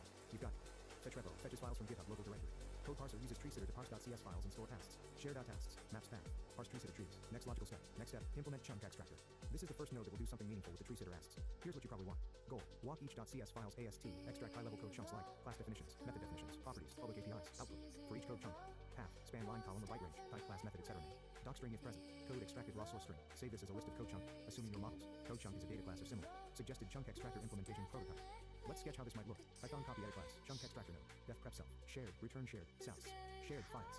def exec self, args, asts, files equal to args file tab map, equal to dict files hashtag path, greater than source chunks equal to, for path, tree, in asts, items, root equal to tree.root.node, source.code equal to file map path, for node in root.children, if node.type equal to class.declaration, name.node equal to next for C in node.children, if C type equal to p-identifier t, non-name equal to name.node.text.de code, if name node else and less than and on greater than ton, code equal to source.code node, .startup byte node, .byte, chunk equal to code chunk, path equal to path, name equal to non, type equal to class, code equal, so code, start equal to node, .start point, end equal to node, .end point, chunks, def end chunks, hashtag extend to support methods, fields, etc., return chunks, def post self, shared prep.res, exec.res is, shared code.chunks, equal to exec.res. Let me know if your code chunk model has a different structure, or if you want to generalize this across multiple node types. Bonus, add node type explorer option. To help explore the memes in asts, you could create a quick utility, Python copy edit def print east on summary tree, def walk node, def equal code 0, print, and def plus f, with node.type, node.start point, node done point, per child and node.children. Walk child, depth plus 2, walk tree.root node. Run this on 1.cs file to understand which node types are used. This will help tune your chunking logic. After chunk extractor, what's next? Here's a quick sketch of the natural flow. Fetch repo, done. Code parser, done. Chunk extractor, next up. Prompt builder. Converts code chunks into LLM prompt input output. Visualization exporter. Renders structure, relationships, .graphviz or HTML tree. Viewer model factory. Prepares everything for the ID. Too long, didn't read action plan. Implement chunk extractor with class parsing. Method parsing, optional. Use it to parse me engine repo. Print debug AST structure if needed, optional. Make a little code chunk viewer to check results. Ping me when ready to start building prompt templates or visualizations. Would you like help implementing a flexible visitor pattern or traversal system for tree sitter asks to scale this?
Nothing in life can match this one thing.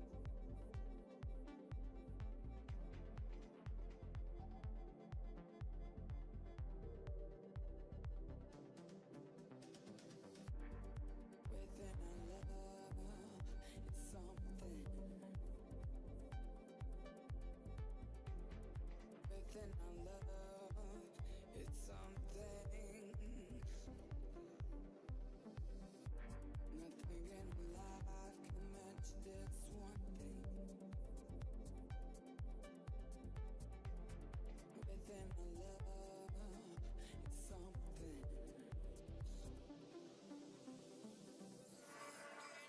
Life can match this one thing.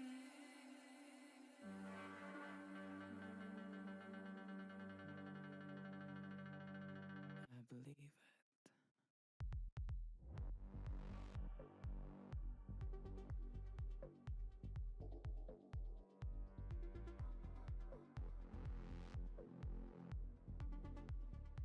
Mhm.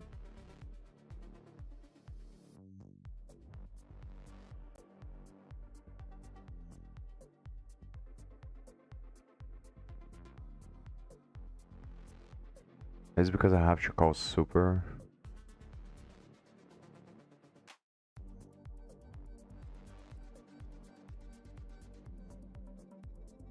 Of is like this.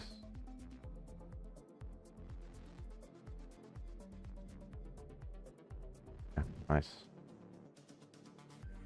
Within our love, it's something.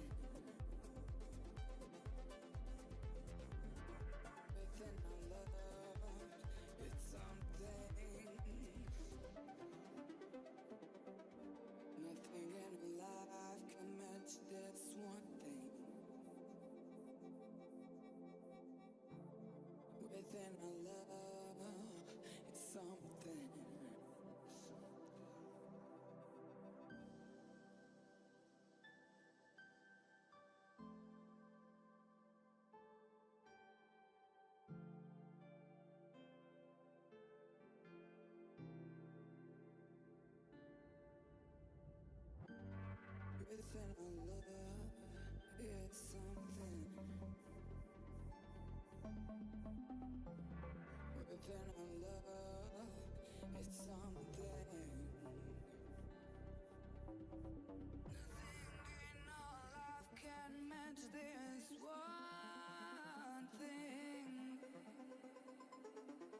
I think when you declare the init, it overrides the one from the derived class, so that it doesn't call the other logic anymore, and it doesn't initialize the successors properly. And that's what's happening. So now let's see if I go back to doing this. Not sure. The preparation is supposed to get the files from here. Then gets the files, extracts the files from the dictionary. If they end with CS.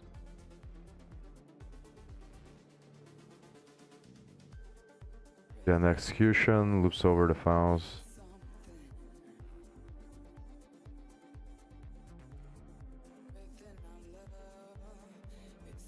No, the file. This one is the. I forgot how it changes. Here. There's a list of tuples. So the first one's gonna be the final dictionary. I think the final is gonna be this. So this thing here is gonna be this. There's gonna be a list of tuples with the files and the content thing. And the file path and the content.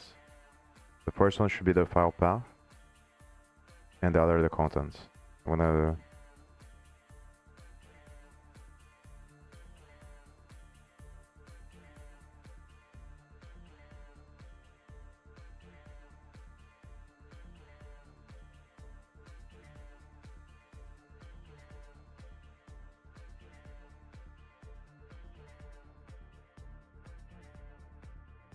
then it takes this, loops over path and content, calls the parser to parse,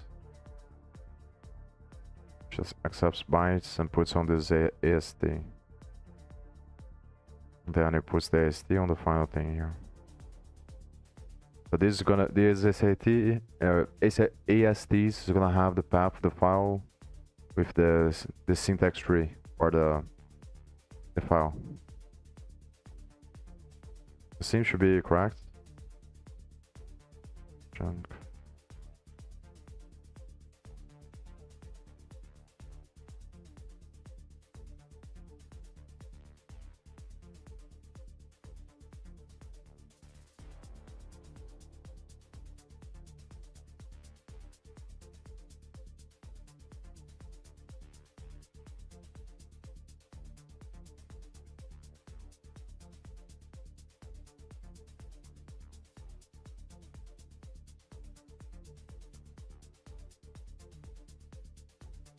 And this one beats the other class.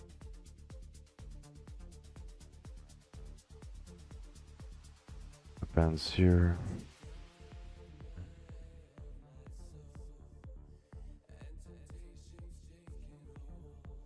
Nice.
I'm gonna read the whole thing. Nice. If code parser and chunk extractor are working and you have your code chunk class defined, you're now at the point where the pipeline is parsing code into structured chunks, the building blocks of your tutorial flow. Let's clarify what's done so far. Code parser parses source code into an AST using tree sitter. Chunk extractor walks the AST and extracts meaningful code segments into code chunk objects, for example functions, classes. Code chunk holds structured metadata about a code segment. Next logical step, chunk filtering and structuring. You'll probably want to note after chunk extractor that filters the code chunks based on rules, e.g. skip private functions, groups, or orders them into a useful flow. Optional, adds context or relations, e.g. test function is called by that class.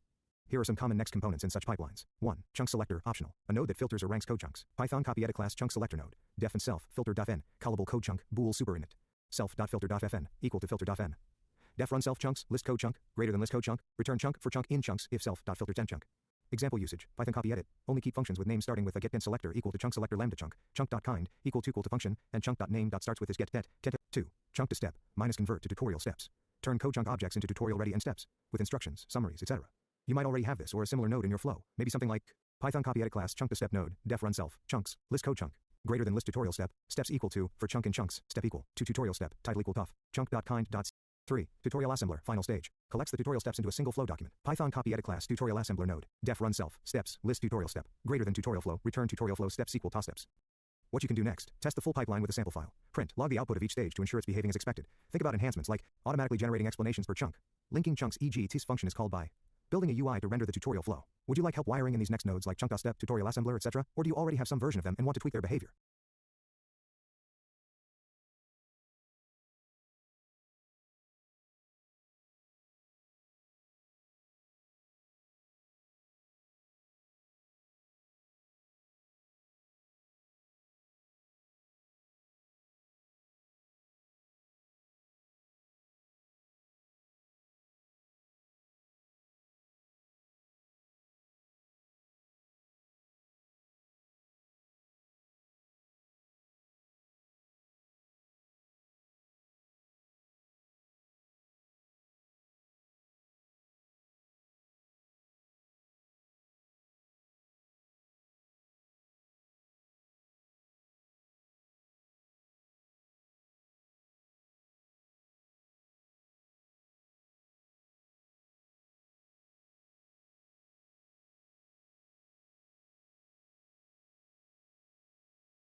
That's a solid and very extensible design. You're setting up a pipeline that produces both human-readable documentation and machine-parsable artifacts, which is a killer move for anything tutorial or AI-related. Let me outline the pieces and show how we can make the visualization exporter do something concrete today that works with your current pipeline. Let's summarize the design goal. U1. Code chunks is the core unit of parse structure. An output directory same as before with index.md central dot, chaptered MD files per code unit. New files for visualizing structure, e.g. .graphics, JSON graphics, etc. Visualization exporter should output these visual assets to the same directory. Prompt builder will later build LLM-ready context windows for interactive querying. Let's implement a testable visualization export. Here's a working example that summarize the design goal. U1. Code chunks is the core unit of parse structure. An output directory same as before with index.md central dot, chaptered MD files per code unit. New files for visualizing structure, e.g. .graphics, JSON graphics, etc. Visualization exporter should output these visual assets to the same directory. Prompt builder will later build LLM-ready context windows for interactive querying. Let's implement a testable visualization export. Here's a working example that generates a file per code chunk and a JSON graph of relationships for visualization in any tool. Graphics, side state, DeFi, etc. Python copy edit import OS import JSON from piping import list from pocket flow import node. Class visualization exporter node. Get ref self, shared, project name and shared project name. Output base and shared name dot path here. Output path equal to OS dot path dot join output base here. Project name visualization. OS not features. Output key path exists. Code default to true. Return output path path some chunks. Share code chunks. Hashtag expect populating earlier in the pipeline. Get exec self preferences output path equal to preferences output path chunks list code chunk equal to preferences chunks. Dot files equal to JSON nodes equal to JSON dot edges equal to for chunking chunks. Hashtag save symbol dot for each chunk dot file name equal to f chunk dot name chunk dot com dot path equal to os dot path dot join output path with open dot path sw encoding equal to tf8 as f right dot content dot files dot end dot file name. Hashtag build JSON node edge structure JSON dot nodes dot append dd chunk dot d label f chunk dot con chunk dot name bar metadata chunk dot metadata flock chunk dot log. For rel type, targets and chunk relations, items. For target ID and targets, JSON.edges.append, source, chunk.id, the target ID type rel type. Hashtag savegraph.json, JSON graph equal to nodes, JSON.nodes, edges, JSON.edges, JSON path equal to os.path, join output path, graph.json with open JSON path, CW encoding equal to tf8, as f JSON.dump JSON.graph, f indent equal to 2, return output path, dot files, JSON.graph, JSON path, def post self, shared, prep.rs, exec.res, print and visualization output written to, exec.res output written print.files, exec.res.sprint file, JSON graph, exec.res, JSON, def generate.self chunk, lines equal to fdgraph chunk.name, lines.append, chunk.id, label equal to chunk.kind, chunk.name. For rel type, targets and chunk.relations, items for target and targets, lines.append, chunk.id, greater than target, label equal to rel type, lines.append, return and then join lines. File output summary, in output my project visualization you'll get, myclass.class dot basic.graphs, helper.function, etc. File output summary, in output my project visualization you'll get, myclass.class dot basic.graphs, helper.function, etc. Graph.json, a full relational view of the parse code structure, prompt builder idea for later. Here's a simple plan for prompt builder. Input code chunk list, output prompt files or a big prompts.json file. Each file could contain the raw code, related code chunks, simple prompt like, explain what this function does and how it interacts with X and Y. This can be adapted later to support GPT, llama, or local inference. Next step, you can now plug this visualization exporter into the pipeline after chunk extractor. Add shared code.chunks equal to chunks where appropriate. Run it and see plus JSON outputs. Test visualizing them with Graph is online or a JSON graph visualizer. Want me to sketch a minimal prompt builder that generates prompts for each chunk with context from relation? Test visualizing them with Graph is online or a JSON graph visualizer. Want me to sketch a minimal prompt builder that generates prompts for each chunk with context from relations?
I'll be right back.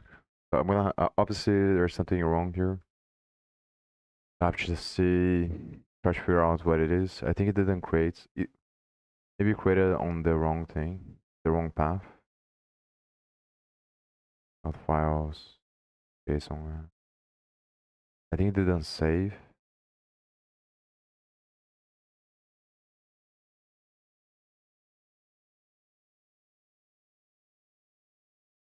Dot files. There is no dot files.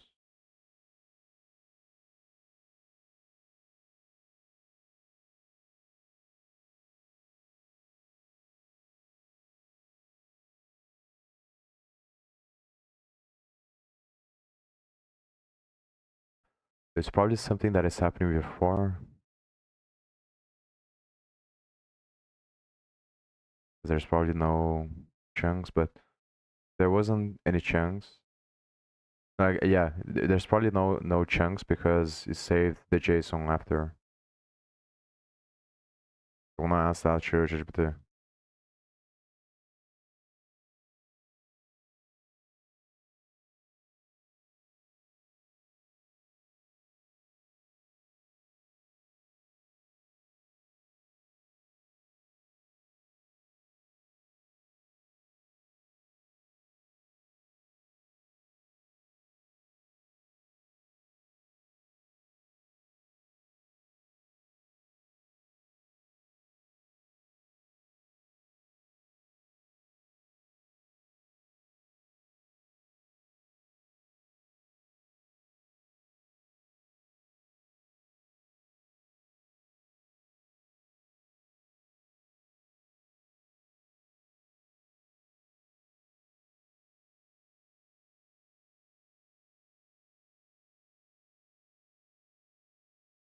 I'll be right back and I'll think about it. So I'm gonna try to debug and then I'm gonna try to use this thing here to visualize the graph.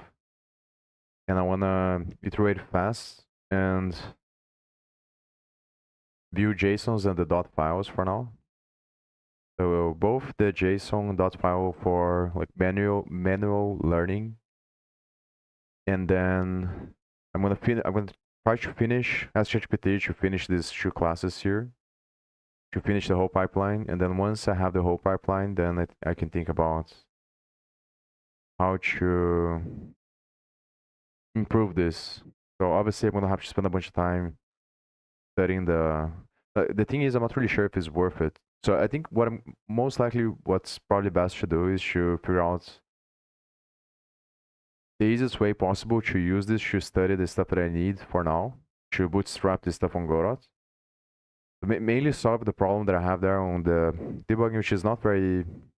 Actually, it is kind of annoying because I have to build the debug adapter. So I think that I need to focus on using this to solve that, try to solve that faster, but not worry about studying too much because I'm going to translate everything. So after I translate everything to Godot classes, then I'm going to spend more time, I think, studying three-seater and seeing like if I can change or do things on a different way, or if I should use the stuff that already exists and just translate to C++ for a Godot class, and then continue, then improve the loop later when I'm doing everything on Godot. I think that makes a lot more sense. Because in Godot, what I'm gonna do is like on runtime. So I can generate the files, but I can also have the option to generate the formats and then use the format to render myself. So I can incorporate other libraries or do it myself to generate the visualization inside of Godot. That's the idea. So I'll be right back.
It's probably because of the language and the parser. It has to be.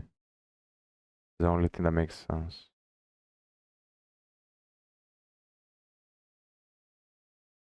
Like this stuff here.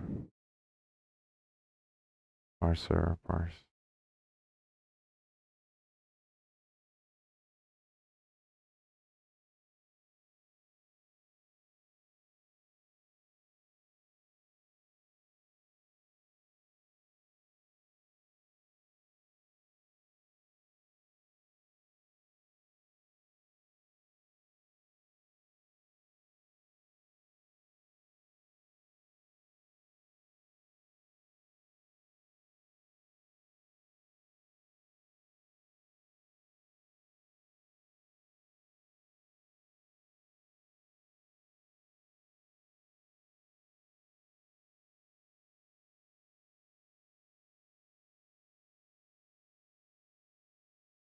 Oh, so it does have. It worked here. It must be on here.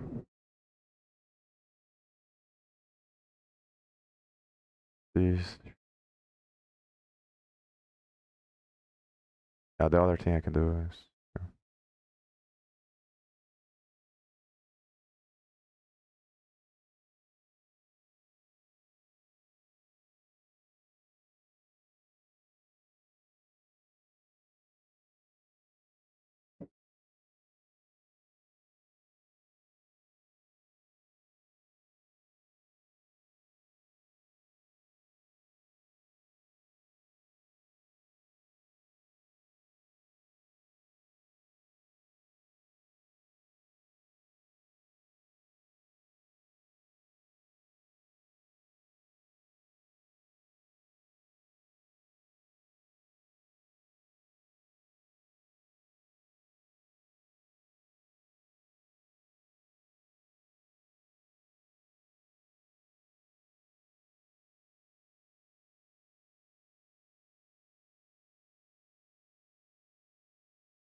There we go. That's what I'm talking about.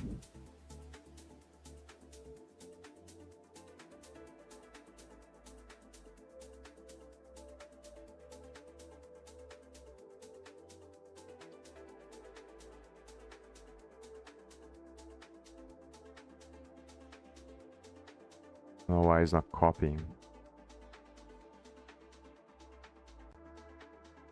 There we go.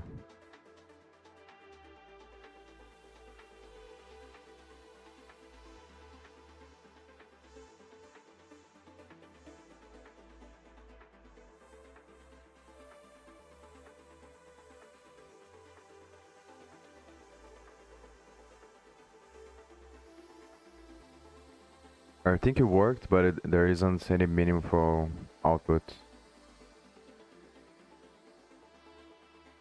Like the problem is that in order to figure this out, I'm gonna have to spend a bunch of time optimizing, which I don't wanna. I think I have to do it here. I probably should study the documentation, then figure out how to use reseater better to change that execution function. I need to like think about what I want to create.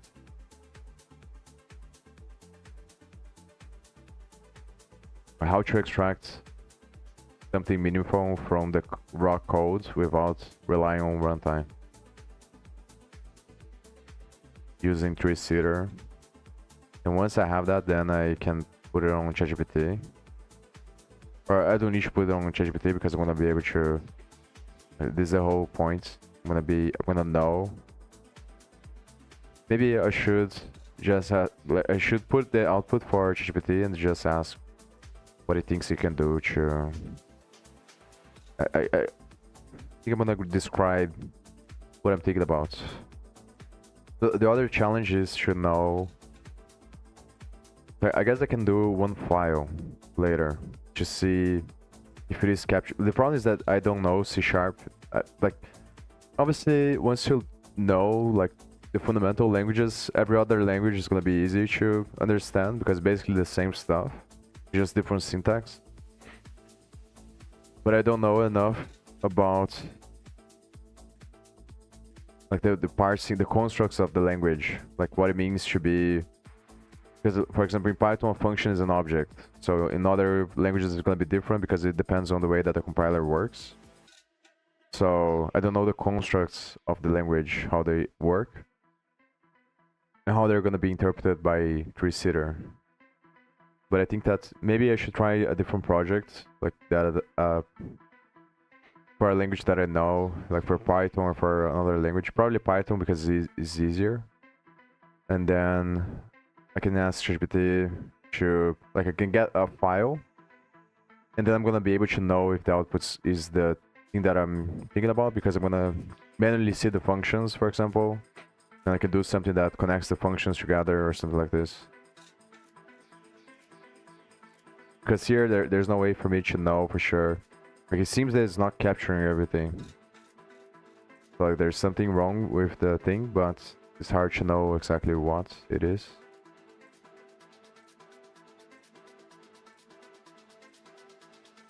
I'm pretty sure I'm passing the whole path as well, like the whole thing. They should have a lot more code.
The problem is that's gonna be only class.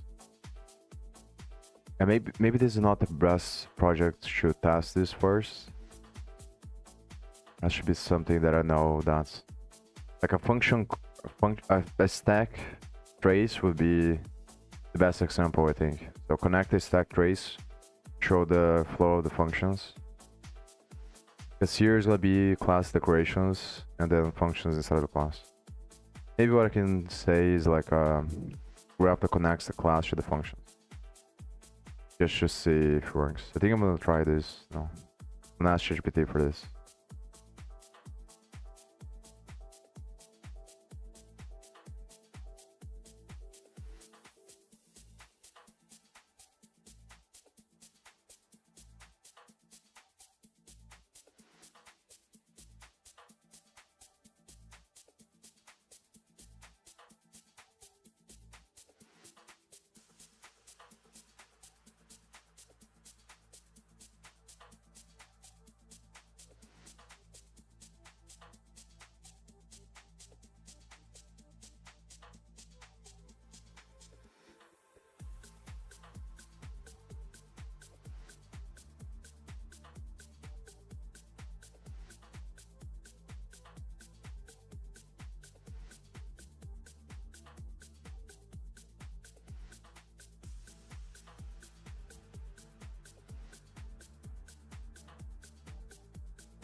There's supposed to be a lot more dot files.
appears that your current pipeline is successfully parsing C# files and generating .dot files. However, the generated graphs are minimal, indicating that the extraction logic may not be capturing meaningful relationships between functions and classes. Understanding the issue. The example output, GitHub, .copy edited graph, Android debug launcher, the namespace, .declaration, .android debug launcher, src, Android debug launcher, shows only a namespace declaration without any functions or classes. This suggests that the current extraction logic might not be traversing the abstract syntax tree HT deeply enough to capture meta declarations and their interrelations. Proposed solution. To enhance the extraction of meaningful relationships, particularly function calls within methods, you can implement a more detailed traversal of the AST. Here's a Python script using tree consider that parses a C# file and generates a call graph in dot format. Python copy edit import os import RE from tree consider import language parser.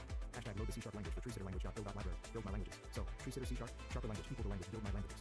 So sorry. Parser equal to parser.set language sharp.language. Hashtag read the content of the C# file would open the engine src open debug 8787 debug session.cs r encoding equal to utf8 as f code equal to f.read.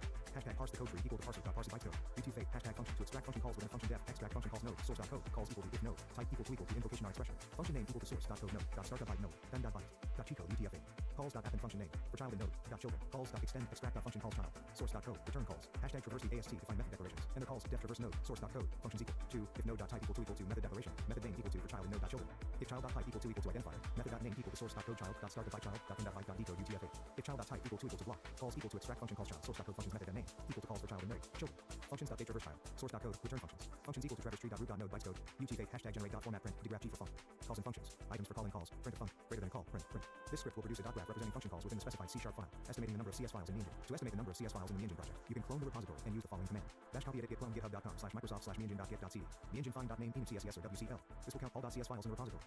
Next steps.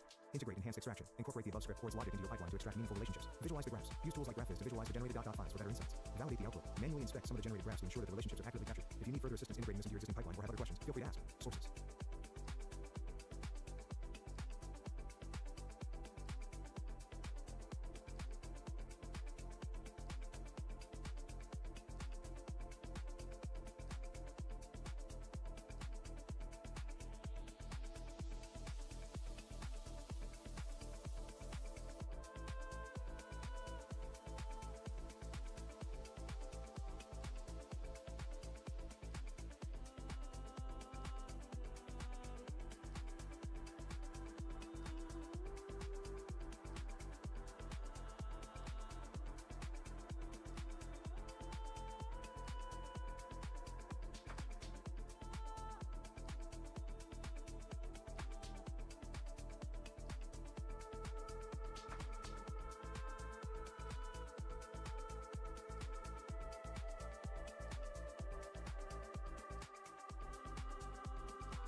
It's probably better to leave on the same thing. Just wanna see if it's gonna work. I'm gonna put here. I'm gonna put it inside of the same class.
Nice. But it seems that it's working.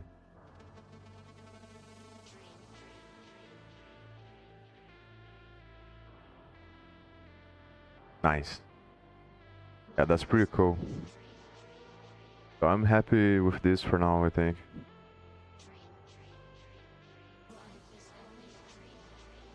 Now, obviously, what I have to do is figure out the format, how to structure this, which is the stuff that I'm gonna spend the most time thinking about. Because now, obviously, like there's an infinite amount of things that you can do to change the visualization in useful ways. I think probably the best thing to do first, before I even think about this, is to continue the pipeline and to build these other two nodes here. Then once I have the whole thing, I study the three-seater documentation, go back to study this thing here to see, because the most, like the challenge is to structure this in a way that's, there's two main problems. One is the language that is fixed there. Not that hard to figure out, but it's kind of annoying because you rely on the package. But like I said, I think it doesn't matter that much because the priority is to move this to C++ anyway. And it's going to be different on C++. But I'm going to have to think about whether or not to, because for the way that I was thinking, it makes more sense to make everything based on the grammar, on the text of the grammar, because that has a lot more flexibility, and I don't want to rely on building the grammar first. I don't think that makes sense. But the best way in my mind is to have a folder with all the grammars, or the grammar for any language possible, and then the pipeline takes that grammar and builds everything. I think that makes more sense.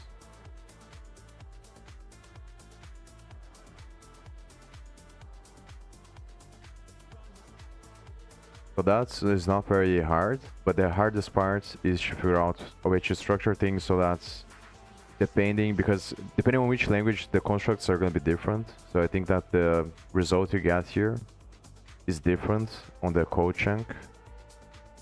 Every language is going to have its own thing. It's going to have its own way to parse everything. Like this is where the variance is going to be, is the extracting the information from the parser. So there's both the parser and the information you get. Those are the points of variance. That's where it's gonna get infinitely complex, because you have infinite, depends on the context. But if I build for like the main languages, I think what I'm gonna try to do is iterate, or try to build this as fast as possible on this loop here on the Python, focusing on the C# because of this project, but mainly on, yeah, I think that's, I have to see what is the language for these projects here. Probably gonna be TypeScript, JavaScript, C# and then C++ maybe. But I think it's just TypeScript and JavaScript.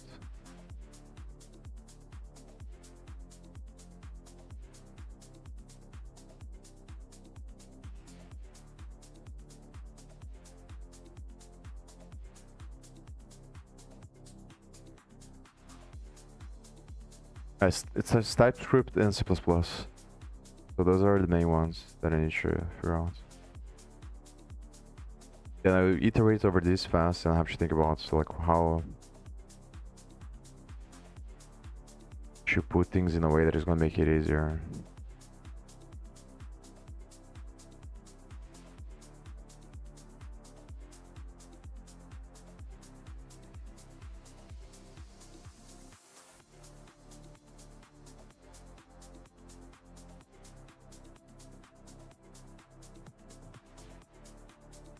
Yeah, I think I'm gonna stop streaming now.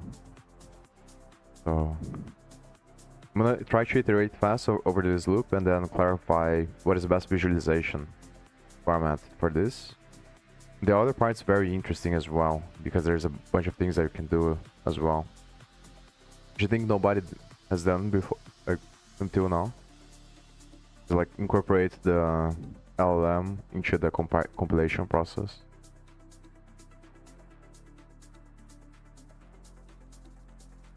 Like I can build, based on the graph, I can build prompts on the edges and then break down and put like on the LLM and do like a recursive thing.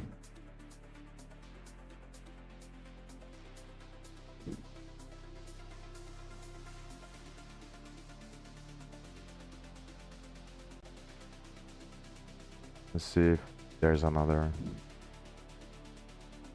Yeah, I have to spend more time understanding how ChatGPT separated the files as well.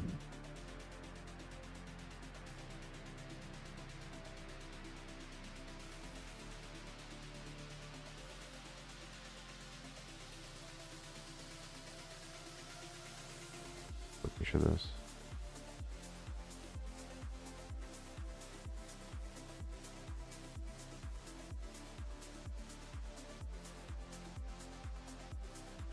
This visualizer is very bad as well. Like, I think it might be better. The problem is I need to solve the debug thing. Maybe I'll use the Microsoft extension. I think probably the best thing to do is to manually, instead of creating my own extension, I just use their code, and then I just remove the telemetry from the source code, and then I compile this locally. Yeah, I think that's probably what I'm gonna do instead of study the other one. So like, try to solve it, or just use their extension without changing anything, and then make the debugger work, and then go back to work on celerity. But I think I'm gonna iterate a little bit on this to see, like, clarify the structure more and just do like a prototype on the thing, because then it's gonna be a lot better once. Because I can easily build a class on Godot that is going to incorporate this onto the IDE that I'm building. That's going to be very nice. I think I should do that faster instead of optimizing on Python, because I'm not going to use it, so it doesn't make sense. Yeah, but I'm going to stop streaming now, and I'm going to study the documentation on Three-Seater and iterate on GPT a little bit. Then next time, probably, either I'm gonna try to solve this on string of the debugger, trying to make the debugger work for C++ again, or I'm going to try to translate the process into Godot so I can visualize. Either that, or also incorporate the local LLMs on this pipeline. I think I need to finish this first. So finish. So I'm just gonna continue. Eventually I'm gonna move this to Godot, I think. Or to Celerity. I'm calling it Celerity now because I did a fork. And I'm gonna probably change I'm gonna try to incrementally change the source codes so that it's like tailored to the stuff that I'm imagining. Instead of like, because the way that they design Godots for people to use, and like it is not aligned with what I'm trying to do. So I'm gonna try to slowly move more towards what I'm trying to do. So see you next time.